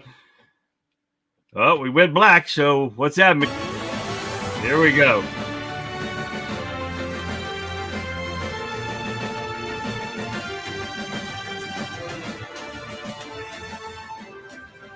Welcome back to the CBS News vice presidential debate. We want to turn now to America's gun violence epidemic. The leading cause of death for children and teens in America is by firearms. Senator Vance, you oppose most gun legislation that Democrats claim would curb gun violence. You oppose red flag gun laws and legislation to ban certain semi-automatic rifles, including AR-15s. So let me ask you, earlier this year, for the first time, the parents of a school shooter were convicted of involuntary manslaughter and sentenced to 10 years in prison. Do you think holding parents responsible could curb mass shootings? I'll give you 2 minutes. Yeah, well, Nora, on that particular case, I don't know the full details, but I certainly trust local law enforcement and local authorities to make those decisions. I think in some cases the answer is going to be yes, and in some cases the answer is going to be no. And the details really matter here, of course. For example, if a kid steals a gun, that's going to be different than if a parent hands over a gun knowing that their kid is potentially dangerous. But look, I want to just sort of speak as a father of 3 beautiful little kids, and our oldest is now in 2nd grade. And like a lot of parents, we send our kids to school with such hope and such joy and such pride at their little faces on the first day of school. And we know, unfortunately, that a lot of kids are going to experience this terrible epidemic of gun violence. And of course, our hearts go out to the families that are affected by this terrible stuff. And we do have to do better. And I think that Governor Walz and I actually probably agree that we need to do better on this. The question is just, how do we actually do it? Now, here's something that really bothers me and worries me about this epidemic of violence. The gross majority, close to 90% in some of the statistics I've seen, of the gun violence in this country is committed with illegally obtained firearms. And while we're on that topic, we know that thanks to Kamala Harris's open border, we've seen a massive influx in the number of illegal guns run by the Mexican drug cartels. So that number, the amount of illegal guns in our country is higher today than it was 3.5 years ago. But what do we do about the schools? What do we do to protect our kids? And I think the answer is, and I say this not loving the answer, because I don't want my kids to go to school in a school that feels unsafe or where there are visible signs of security. But I unfortunately think that we have to increase security in our schools. We have to make the doors lock better. We have to make the doors stronger. We've got to make the windows stronger. And of course, we've got to increase school resource officers, because the idea that we can magically wave a wand and take guns out of the hands of bad guys, it just doesn't fit with recent experience. So we've got to make our schools safer. And I think we've got to have some common sense bipartisan solutions for how to do that. Governor, you have 2 minutes. Well, I think all the parents watching tonight, this is your biggest nightmare. Look, I got a 17-year-old, and he witnessed a shooting at a community center playing volleyball. Those things don't leave you. As a member of Congress, I sat in my office surrounded by dozens of the Sandy Hook parents, and they were looking at my 7-year-old picture on the wall. Their 7-year-old were dead, and they were asking us to do something. And look, I'm a hunter. I own firearms. The vice president is. We understand that the Second Amendment is there, but our first responsibility is to our kids to figure this out. In Minnesota, we've enacted enhanced red flag laws, enhanced background checks, and we can start to get data. But here's the problem. If we really want to solve this, we've got folks that won't allow research to be even done on gun violence. And this idea that we should just live with it, here's what I do think, that this is a good start to the conversation. I 100% believe that Senator Vance hates it when these kids, it's abhorrent and it breaks your heart. I agree with that. But that's not far enough when we know there are things that work. I've spent time in Finland and seen some Finnish schools. They don't have this happen, even though they have a high gun ownership rate in the country. There are reasonable things that we can do to make a difference. It's not infringing on your Second Amendment. And the idea to have some of these weapons out there, it just doesn't make any sense. Kamala Harris, as an attorney general, worked on this issue. She knows that it's there. No one's trying to scaremonger and say we're taking your guns, but I ask all of you out there, do you want your schools hardened to look like a fort? Is that what we have to go? When we know there's countries around the world that their children aren't practicing these types of drills. They're being kids. We owe it to them to get a fix. These are things that shouldn't be that difficult. You can still keep your firearms, and we can make a difference. We have to. If you're listening tonight, this breaks your heart. Senator. Tim, first of all, I didn't know that your 17-year-old witnessed a shooting. I'm sorry about that, and I hope that he's doing okay. Christ have mercy. It is awful. And I appreciate what Tim said, actually, about Finland, because I do think it illustrates some of the frankly weird differences between our own country's gun violence problem and Finland. Is okay, first of all, we have way higher rates of mental health abuse or mental health substance abuse. We have way higher rates of depression, way higher rates of anxiety. We unfortunately have a mental health crisis in this country that I really do think that we need to get to the root causes of, because I don't think it's the whole reason why we have such a bad gun violence problem, but I do think it's a big piece of it. Another driver of the gun violence epidemic, especially that affecting our kids, it doesn't earn as many headlines, but is the terrible gun violence problem in a lot of our big cities. And this is why we have to empower law enforcement to arrest the bad guys, put them away, and take gun offenders off the streets. I think there's a whole host of things that we can do here, but I do think at our schools, we've got to talk about more security. Senator, thank you. Governor, you previously opposed an assault weapons ban, but only later in your political career did you change your position. Why? Yeah, I sat in that office with those Sandy Hook parents. I've become friends with school shooters. I've seen it. Look, the NRA, I was an NRA guy for a long time. They used to teach gun safety. I'm of an age where my shotgun was in my car so I could pheasant hunt after football practice. That's not where we live today. And several things I want to mention on this is talking about cities and where it's at. The number one where the most firearm deaths happen in Minnesota are rural suicides. And we have an epidemic of children getting guns and shooting themselves. And so we have, and we should look at all of the issues, making sure folks have health care and all that, but I want to be very careful. This idea of stigmatizing mental health, just because you have a mental health issue doesn't mean you're violent. And I think what we end up doing is we start looking for a scapegoat. Sometimes it just is the guns. It's just the guns. And there are things that you can do about it. But I do think that this is one, and I think this is a healthy conversation. I think there's a capacity to find solutions on this that work, protect Second Amendment, protect our children. That's our priority. Gentlemen, thank you. Margaret? Thank you, Nora. Let's turn now to the top contributor to inflation, the high cost of housing and rent. There's a shortage of more than 4 million homes in the United States, and that contributes to the high housing prices. Governor Walz, the Harris campaign promises a $25,000 down payment assistance for first-time home buyers and a $10,000 tax credit. They also promise to build 3 million new homes. Where are you building these homes, and won't handing out that kind of money just drive up prices higher? No, it's not handing out. We have, first, let me say this issue of housing, and I think those of you listening on this, the problem we've had is that we've got a lot of folks that see housing as another commodity.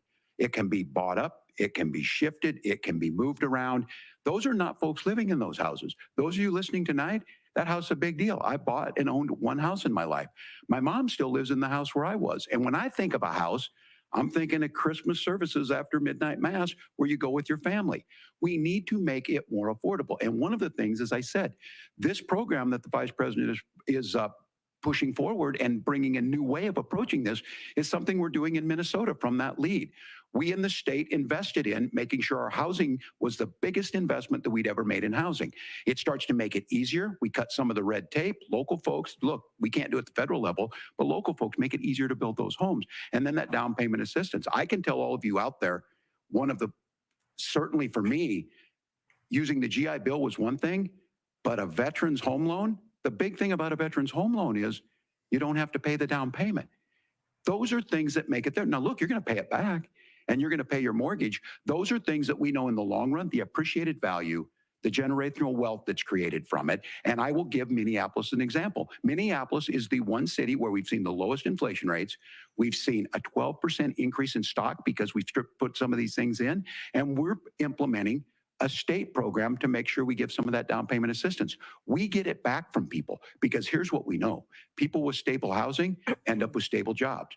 People with stable housing have their kids able to get to school. All of those things in the long run end up saving our money. And that's the thing that I think we should be able to find some common ground in, but we can't blame immigrants for the only reason. That's not the case that's happening in many cities. The fact of the matter is that we don't have enough naturally affordable housing, but we can make sure that the government's there to help kickstart it, create that base.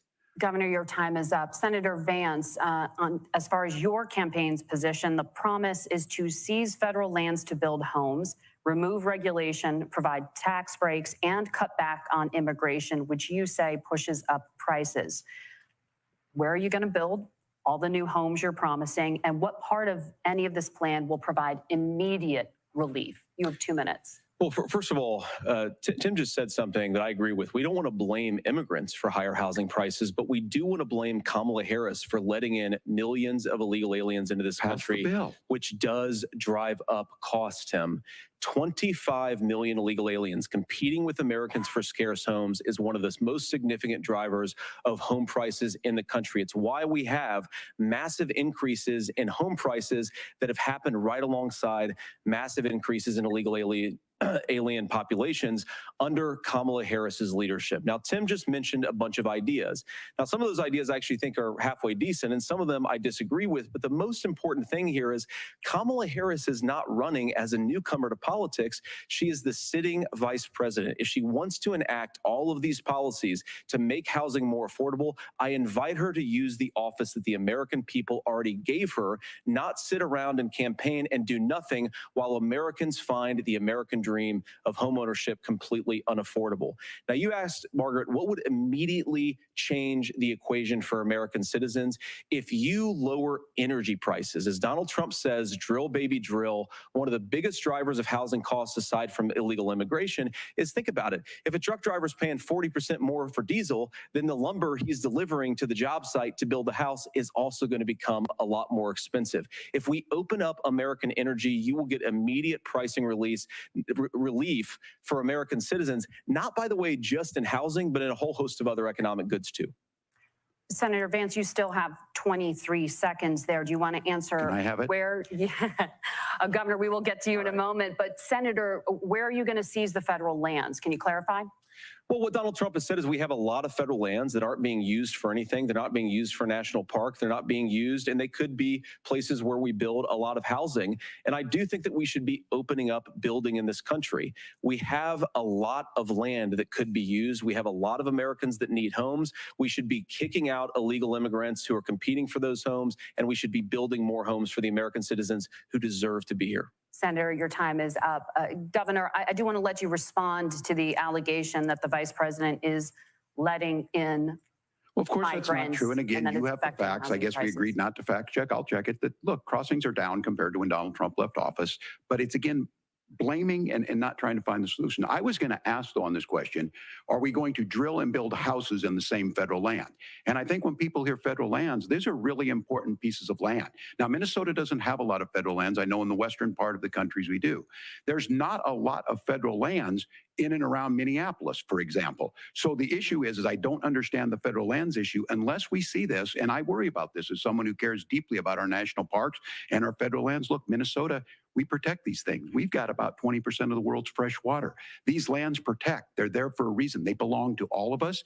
But again, this is when you view housing and you view these things as commodities. Like, there's a chance to make money here. Let's take this federal land and let's sell it to people for that. I think there's better ways to do this. We've seen it in Minnesota. We're able to refurbish some of these houses. We're able to make some investments. That gets people in. And I'm still on the fact on this. Economists, Senator Vance, you said you don't like the economists. Which economists are saying that it is immigrants that's adding to the cost? Governor, your time is up. But Senator, on that point, I'd like for you to clarify. There are many contributing factors to high housing costs. What evidence do you have that migrants are part of this problem? Well, there's a Federal Reserve study that we're happy to share after the debate. We'll put it up on social media, actually, that really drills down on the connection between increased levels of migration, especially illegal immigration, and higher housing prices. Now, of course, Margaret, that's not the entire driver of higher housing prices. It's also the regulatory regime of Kamala Harris. Look, we are a country of builders. We're a country of doers. We're a country of explorers. But we increasingly have a federal administration that makes it harder to develop our resources resources, makes it harder to build things, and wants to throw people in jail for not doing everything exactly as Kamala Harris says they have to do. And what that means is that you have a lot of people who would love to build homes who aren't able to build homes. I actually agree with Tim Walz. We should get out of this idea of housing as a commodity. But the thing that has most turned housing into a commodity is giving it away to millions upon millions of people who have no legal right to be here. What are the federal regulations? I deal with this as a governor. You can very quickly reply. I'm sorry. I get this as a governor, and I don't necessarily disagree with that in some cases, many of those are local, many of them are state. I don't know which ones are federal, but I think whenever we talk regulations, people think they can get rid of them. I think you want to be able to get out of your house in a fire. I think you want to make sure that it's fireproof and those types of things. So which are the regulations? Because the vice president's not responsible for those. Congress writes those. Governor, thank you. Gentlemen, we have a lot to get through. You're passionate about the housing crisis, I can tell. But Nora? Thank you. One of the top problems facing Americans is the high cost of health care. Senator Vance, at the last presidential debate, former President Trump was asked about replacing the Affordable Care Act. In response, he said, "I have concepts of a plan." Since then, Senator, you've talked about changing how chronically ill Americans get health insurance. Can you explain how that would work?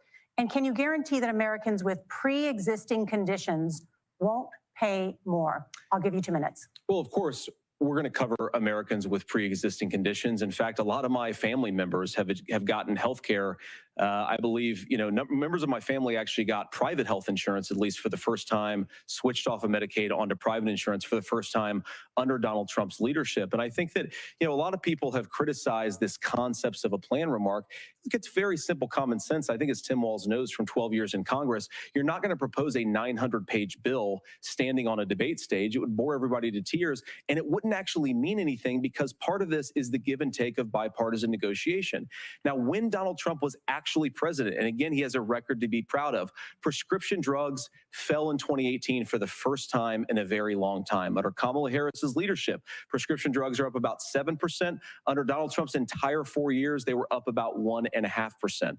He introduced pricing transparency. Think about healthcare. You go into a hospital, you try to buy something, and nobody knows what it actually costs. That price transparency will actually give American consumers a little bit more choice and will also drive down costs.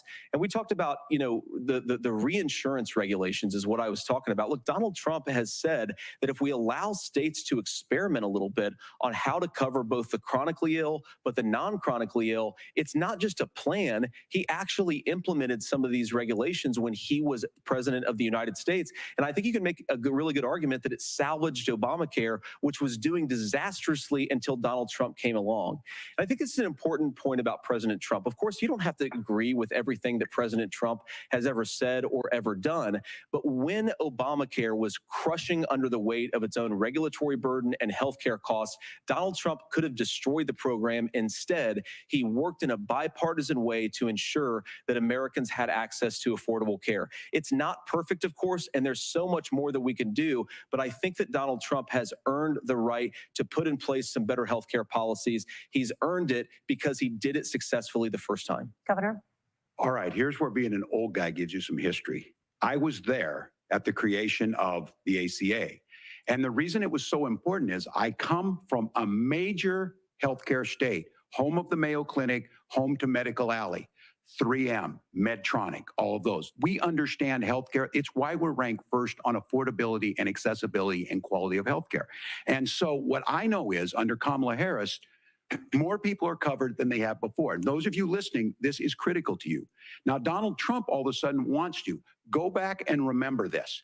He ran on the first thing he was going to do on day one was to repeal Obamacare. On day one, he tried to sign an executive order to repeal the ACA. He signed on to a lawsuit to repeal the ACA, but lost at the Supreme Court.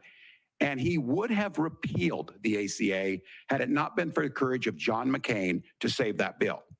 Now, fast forward, what that means to you is you lose your pre-existing conditions. If you're sitting at home and you got asthma, too bad. If you're a woman, probably not. Broke your foot during football, might kick you out.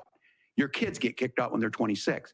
Kamala Harris negotiated drug prices for the first time with Medicare. We have 10 drugs that will come online, the most common ones that'll be there. But look, this issue, and when Donald Trump said, I've got a concept of a plan, it cracked me up as a fourth grade teacher because my kids would have never given me that. But what Senator Vance just explained might be worse than a concept, because what he explained is pre-Obamacare. And I'll make this as simple as possible because I have done this for a long time. What they're saying is, if you're healthy, why should you be paying more? So what they're going to do is let insurance companies pick who they insure, because guess what happens? You pay your premium, it's not much. They figure they're not going to have to pay out to you. But those of you a little older, gray, got cancer, you're going to get kicked out of it. That's why the system didn't work. Kamala Harris will protect and enhance the ACA. Governor, thank you. Senator, you have not yet explained how you would protect people with pre-existing conditions or laid out that plan.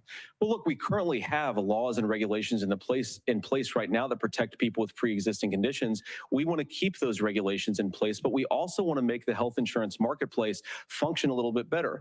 Now, what Governor Walz just said is actually not true. A lot of what happened, and the reason that Obamacare was crushing under its own weight, is that a lot of young and healthy people were leaving the exchanges. Donald Trump actually helped address that problem, and he did so in a way that preserved people's access to coverage who had pre-existing conditions. But again, something that these guys do is they make a lot of claims about if Donald Trump becomes president, all of these terrible consequences are going to ensue.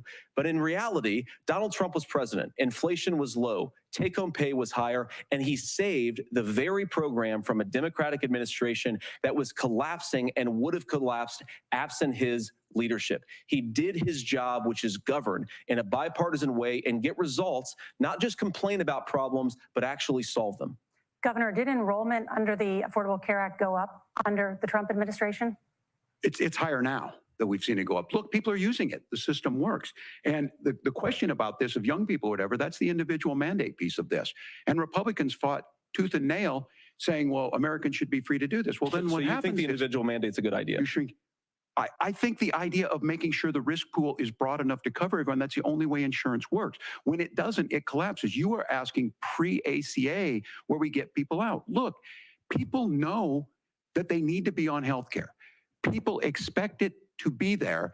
And when we are able to make it, and we are making it this way, when we incentivize people to be in the market, when we help people who might not be able to afford it get there, and we make sure then when you get sick and old, it's there for you. Because I heard people say, well, I don't want to buy into Medicare or whatever. Good luck buying health care once you get past 70. So look, the ACA works. We can continue to do better. Kamala Harris did that. The way she made everything better was negotiating those 10 drugs on Medicare for the first time in American history. Thank you. Margaret? Can I address that? I apologize. We're out of time. We have a number of subjects to discuss. Margaret? Let's talk about families in America. There is a child care crisis in this country, and the United States is one of the very few developed countries in the world without a national paid leave program for new parents. Governor Walz, you've said that if Democrats win both the White House and Congress, this is a day one priority for you. How long should employers be required to pay workers while they are home taking care of their newborns? You have 2 minutes. Yeah, well, that's negotiable, and that's what Congress worked. But here's what the deal is. Americans sitting out there right now, you may work for a big company. Look, we're home in Minnesota to some of the largest Fortune 500 companies. Kamala Harris knows that in California. Those companies provide paid family medical leave. One is, I think they're moral and they think it's a good thing, but it also keeps their employees healthy. We in Minnesota passed a paid family medical leave. You have a child, and I had to go back to work 5 days after my kids were born. This allows you to stay home a certain amount of time. What we know is that gets the child off to a better start, the family works better, we stay in their employers, we get more consistency in that. So Kamala Harris has made it a priority. We implemented it in Minnesota and we see growth. That's how you become a pro-business state. But the negotiations on it, and here's the issue, those big companies are able to offer it. Those of you out there who don't have it, just imagine what happens if you get cancer or your child gets sick. We know what happens.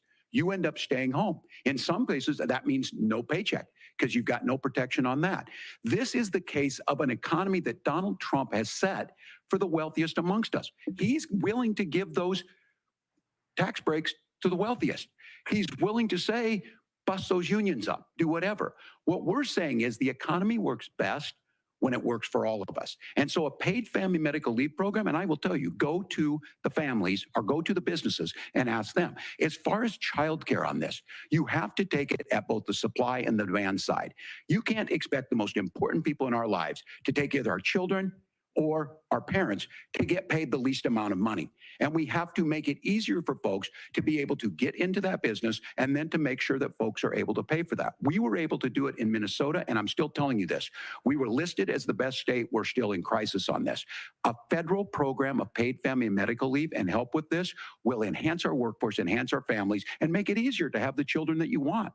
Governor, your time is up. Senator, do you support a national paid leave program? And if so, for how long should employers be mandated to pay their employees while they are home taking care of their newborn? You have 2 minutes. Yeah, well, first of all, Margaret, a number of my Republican colleagues and some Democrats, too, have worked on this issue. And I think there is a bipartisan solution here because a lot of us care about this issue. I mean, look, I speak from this very personally because I'm married to a beautiful woman who is an incredible mother to our 3 beautiful kids, but is also a very, very brilliant corporate litigator. And I'm so proud of her. But being a working mom, even for somebody with all of the advantages of my wife, is extraordinarily difficult. And it's not just difficult from a policy perspective. She actually had access to paid family leave because she worked for a bigger company. But the cultural pressure on young families and especially young women, I think makes it really hard for people to choose the family model they want. A lot of young women would like to go back to work immediately. Some would like to spend a little time home with the kids. Some would like to spend longer at home with the kids. We should have a family care model that makes choice possible. And I think this is a very important substantive difference between Donald Trump and Kamala Harris's approach. I mean, look, if you look at the federal programs that we have that support paid family leave right now, the Community Development Block Grant, and there's another block grant program that spends a lot of money from the federal government. These programs only go to one kind of childcare model. Let's say you'd like your church maybe to help you out with childcare. Maybe you live in a rural area or an urban area and you'd like to get together with families in your neighborhood to provide childcare in the way that makes the most sense. You don't get access to any of these federal monies. We want to promote choice in how we deliver family care and how we promote childcare because look, it is unacceptable. And, you know, of course, Tim and I have been on the campaign trail a lot the past 7 or 8 weeks. And one of the biggest complaints I hear from young families is people who feel like they don't have options, like they're choosing between going to work or taking care for their kids. That is an incredible burden to put on American families. We're the only country that does it. I think we could do a heck of a lot better. Senator, thank you. You have also said, Senator Vance, many things about the American family. The Federal Reserve says parents will spend nearly as much on childcare as they do on housing each month. So I want to get your thoughts on this. President Trump recently said, as much as childcare is talked about as being expensive, it's relatively speaking not very expensive compared to the kinds of numbers we'll be taking in. Is President Trump committed to the $5,000 per child tax credit that you have described? You have 1 minute. Well, what President Trump said, Margaret, I just want to defend my running mate here a little bit, is that we're going to be taking in a lot of money by penalizing companies for shipping jobs overseas and penalizing countries who employ slave laborers and then ship their products back into our country and undercut the wages of American workers. It's the heart of the Donald Trump economic plan. Cut taxes for American workers and American families. Cut taxes for businesses that are hiring and building companies in the United States of America, but penalize companies and countries that are shipping jobs overseas. That's the heart of the economic proposal.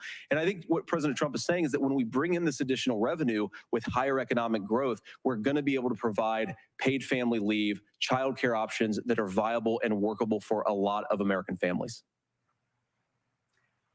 Can you clarify how that will solve the childcare shortage? Well, because as Tim said, a lot of the childcare shortage is we just don't have enough resources going into the multiple people who could be providing family care options. And we're going to have to, unfortunately, look, we're going to have to spend more money. We're going to have to induce more people to want to provide childcare options for American families, because the reason it's so expensive right now is because you've got way too few people providing this very essential service. Thank you, Senator.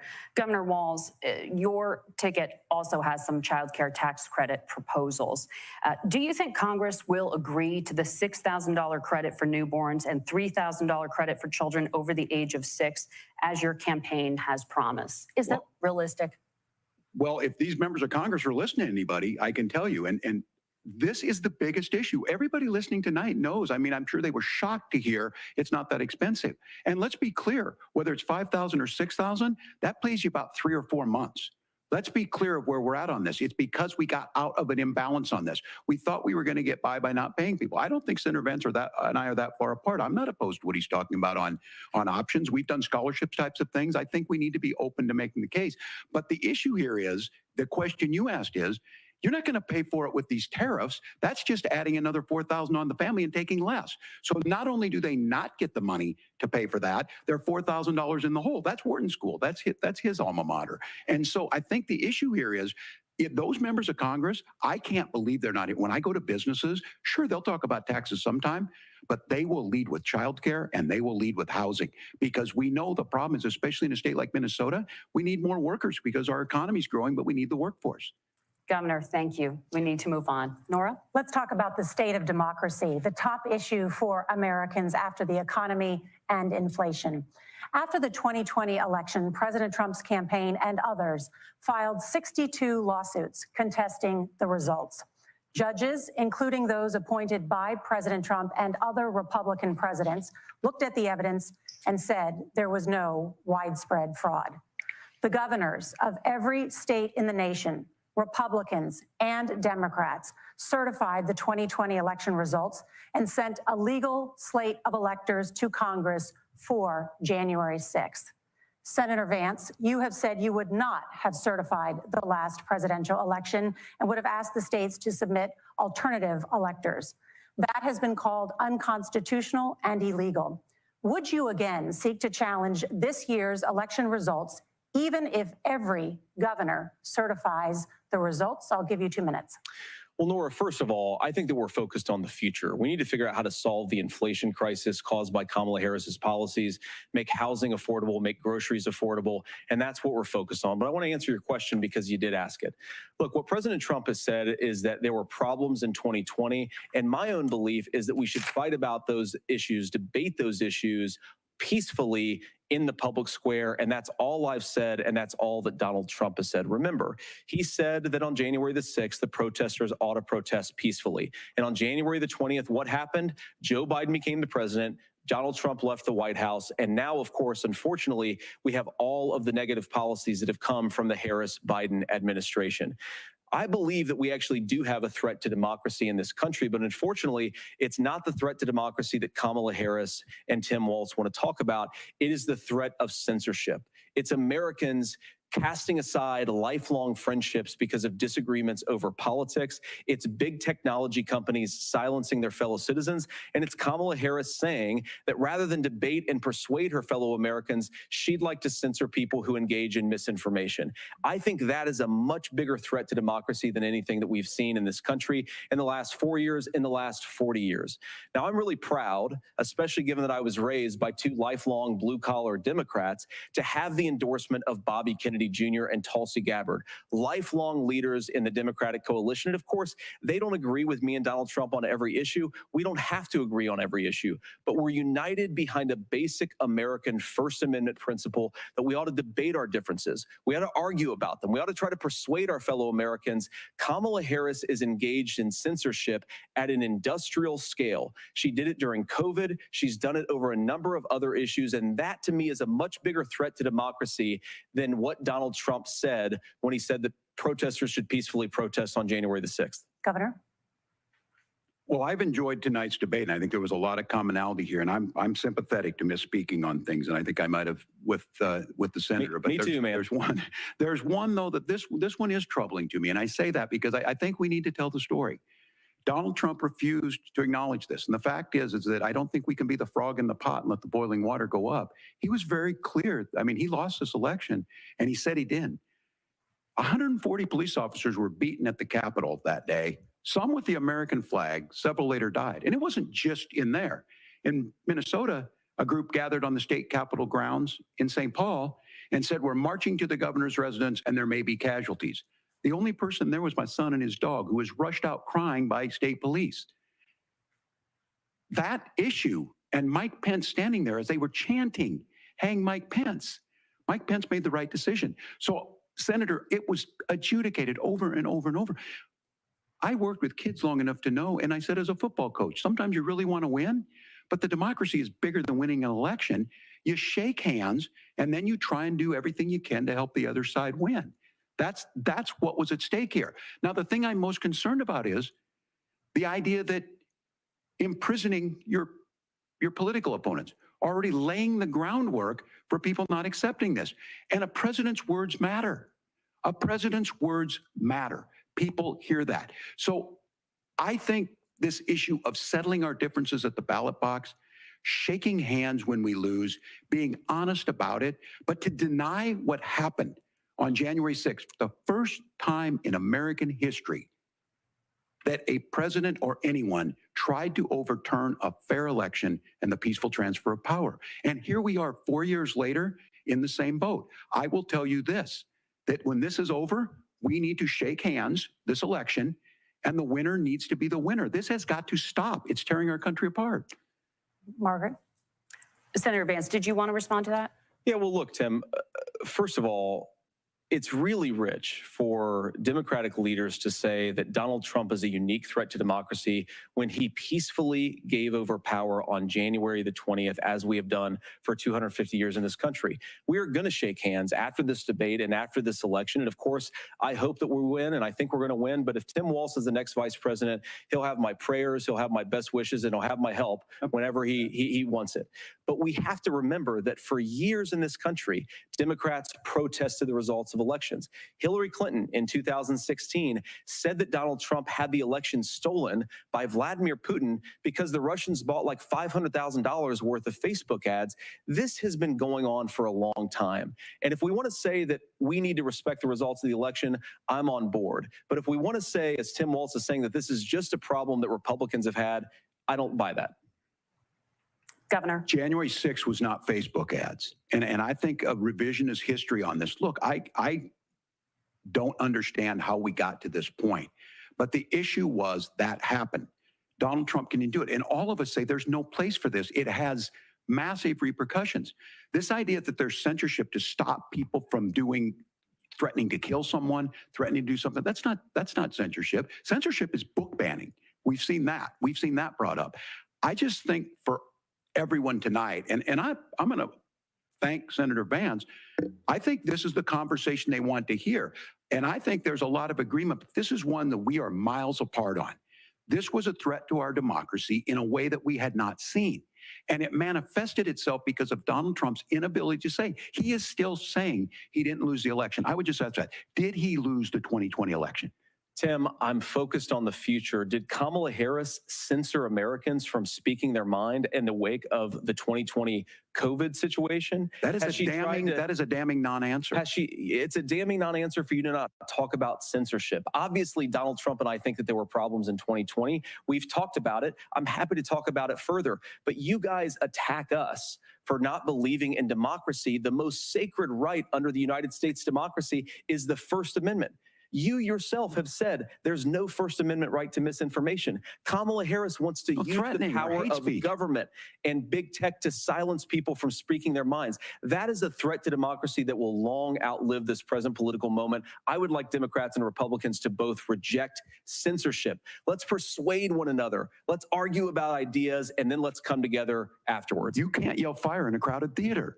That's the test. That's the Supreme Court test. Tim, fire in a crowded theater. You guys wanted to kick people off of Facebook for saying that toddlers shouldn't wear masks. Senator, the governor does have the floor. Fire in a crowded theater.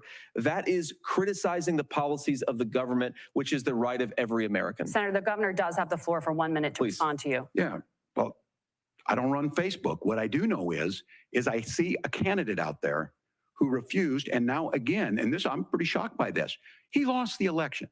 This is not a debate. It's not anything anywhere other than in Donald Trump's world. Because look, when Mike Pence made that decision to certify that election, that's why Mike Pence isn't on this stage. What I'm concerned about is, where is the firewall with Donald Trump? Where is the firewall if he knows he could do anything, including taking an election, and his vice president's not going to stand to it? That's what we're asking you, America. Will you stand up? Will you keep your oath of office, even if the president doesn't? And I think Kamala Harris would agree. She wouldn't have picked me if she didn't think I would do that, because of course that's what we would do. So, America, I think you've got a really clear choice on this election of who's going to honor that democracy and who's going to honor Donald Trump. Governor, your time is up. Thank you, gentlemen. We will be right back with both of our candidates. The CBS News vice presidential debate continues. Holy shit. What can I say about this, guys? It's bullshit about January 6th getting on my nerves. Something awful. Because, yeah, Vance did not say what I expected him to say, but Walsh is lying his ass off right there. Of course, again, they did not mention the peacefully and patriotically go and protest. Wow, I don't know what to say. This is the most ridiculous thing I've ever heard. This is not the debate I was expecting, because we're not talking about what they will do as vice presidents, and that is what a debate is supposed to be. America is going to dish the bitch with any luck, that's for sure. But this is not what I expected to come out of this. Now, we've got a minute left, so if you guys have anything to say in comments, put your comments, your questions, or anything that you got in there, because I don't know how this is going to spin. I think Walls is getting his ass handed to him by Vance, and the lies keep coming and coming and coming by Walls. And I just can't wait to see what the media does with this. You know they're going to spin it just like they said Kamala Harris trashed Trump. No, she didn't. And there is going to still be, it's still coming out about her cheating and getting the questions beforehand, which they know for a fact she did. And this is shit, shit, shit, shit, and shit. Exactly right, Vic. This is not a debate. This is not what it's supposed to be about. The fact-checking against Vance, again, just like Trump, this is ridiculous. So we've got about 2 seconds, supposedly. We'll see if they come back or not, or if they're going to put us on hold again. So here we go. I'm going to wait a second, because we're not going to be sitting there in silence when they don't come back when we're supposed to. I don't know why the hell they do that. Why do they show the timer and then and then just hold us up on this? They're already running over by what? 10 minutes right now. They were supposed to be done already, so oh, these bitches were just as bad at moderators as the last ones. It's like, and unbelievable. But tomorrow, I don't even think I'm going to be going over this, except if I see some stuff, some good stuff, because we've seen it for ourselves. I think I'm going to make up a show that I have in my inbox, and because this was not a debate. This was a blame Trump for everything deal. They are Democrats. Exactly, Billy Bob. Timmy. Oh, yeah, most definitely. This is not what I expected to see. I expected more of what they will do. And this was pathetic. And we'll see what the closing what do you want to say? Closing arguments? But I was expecting more. We still didn't learn anything about either one of them. I have a problem with that, because this is what we're trying to do. We're trying to see it was shit. Yes. You said that like 6 times there, Vic. That wasn't a debate. It was an accuse, defend Trump session. That's exactly what it was. And the lies that Kamala Harris pushes out, all the proposals or whatever she says, her policies suck. Here, let's see if we're going to go.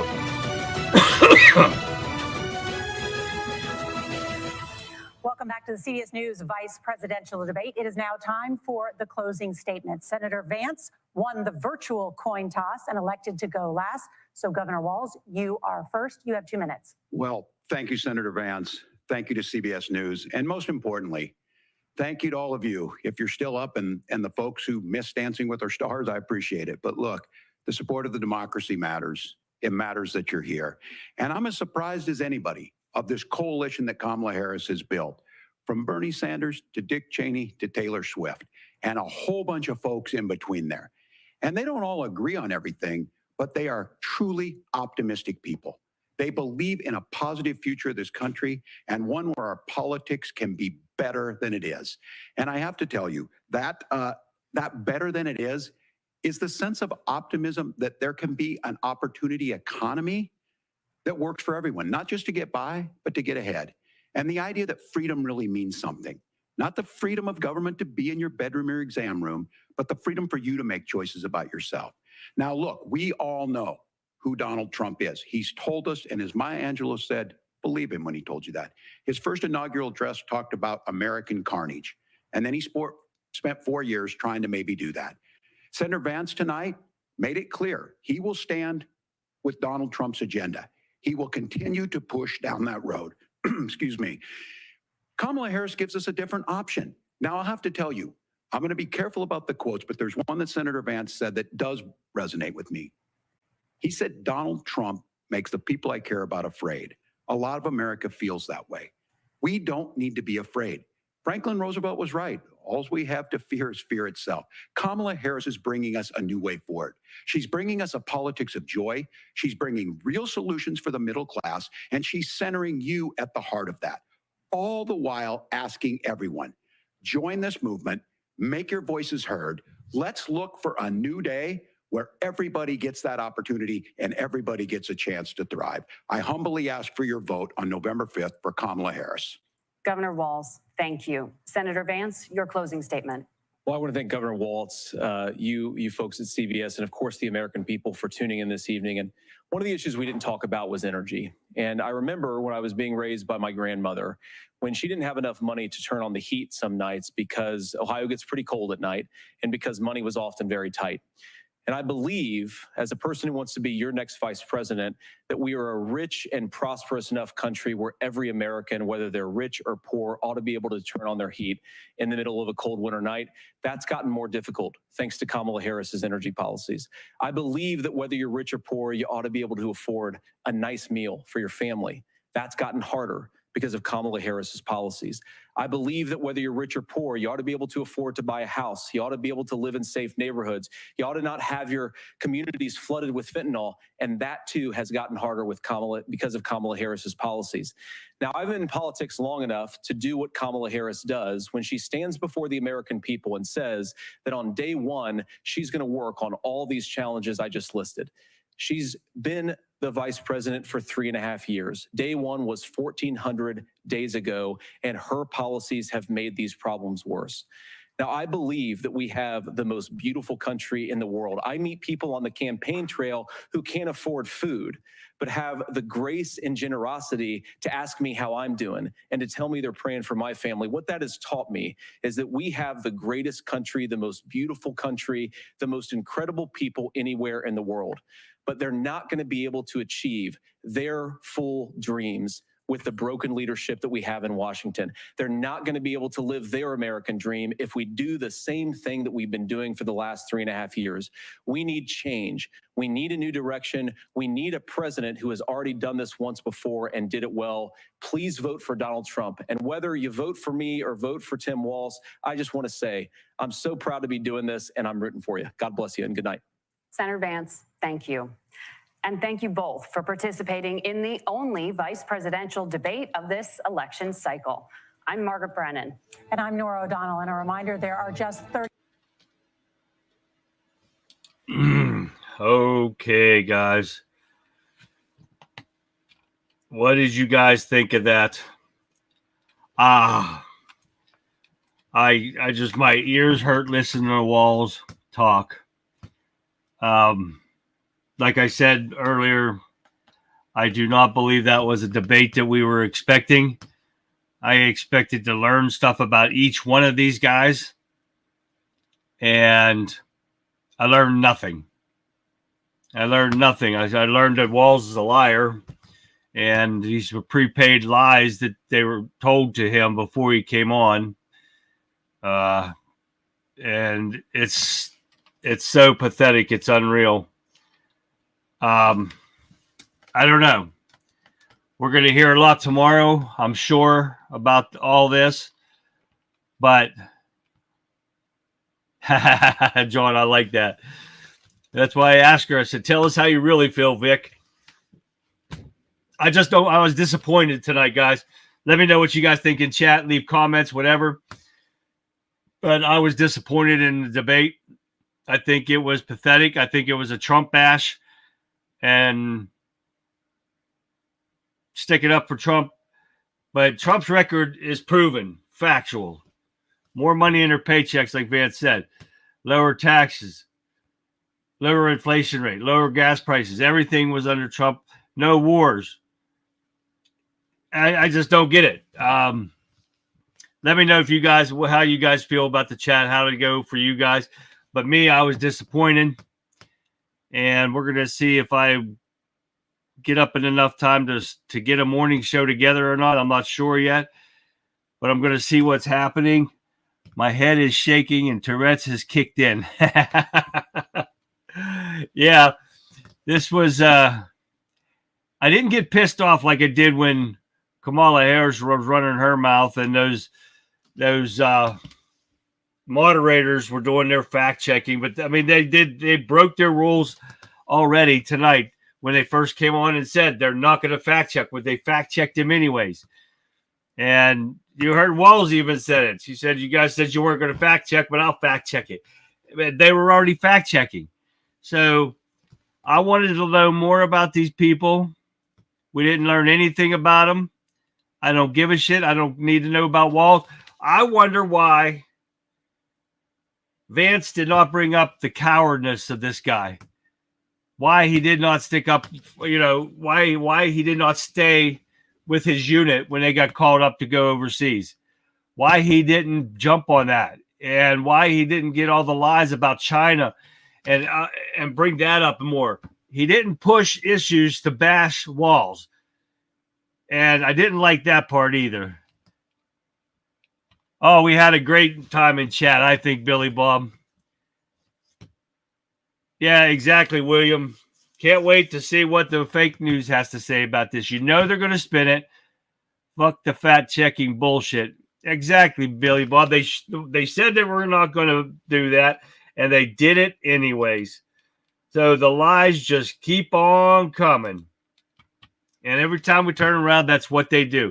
So I guess I will find out a couple things and see what these fake news people talk about tomorrow. I really don't want to talk about it because it wasn't a debate. I mean, we could talk about the lies that come out of his mouth and some of the stuff that Vance should have said but didn't, or some of the stuff he did say he shouldn't have. There's all kind of things going on here, guys, but it was not a debate that I liked. But let's see what happens tomorrow. It is almost a half hour past what they should have. It was supposed to be 90 minutes. We went into almost an hour and a half. Where's my clock? See what we were on. Where's my clock at? Well, some bitch. I can't see my clock. My clock is not showing anymore. But okay. It's not showing. Oh, there it is. We've been on for 2 hours and 7 minutes. We started 15 minutes early. So, yep, hour and 20 minutes. 2 hours and 20 minutes. Yeah, nope, 2 hours. Yeah, an hour and a half. So, anyways, they went longer than what they should be, guys. So, all right, guys. Thank you for joining me tonight on this vice presidential debate. I hope you guys will join me tomorrow night or tomorrow morning if I'm up and get stuff going for the 8 o'clock Waking Up America with the Conservative Viewpoint. If I get up, I'll put an ad out right before the show begins. I'm not putting it on tonight. But please join me tomorrow night, 9 p.m. Eastern Standard Time, for a great episode of the Conservative Viewpoint. We have a blast in there. Join us on Wipkin. facebook.com/country conservative, guys. And you guys have a great night. If I don't talk to you in the morning, have a great day at work. Again, join me tomorrow night, 9 p.m. Eastern Standard Time, and we'll have a blast. I don't know what the show's going to be yet, but everyone, have a great night. Thank you, guys. You're awesome.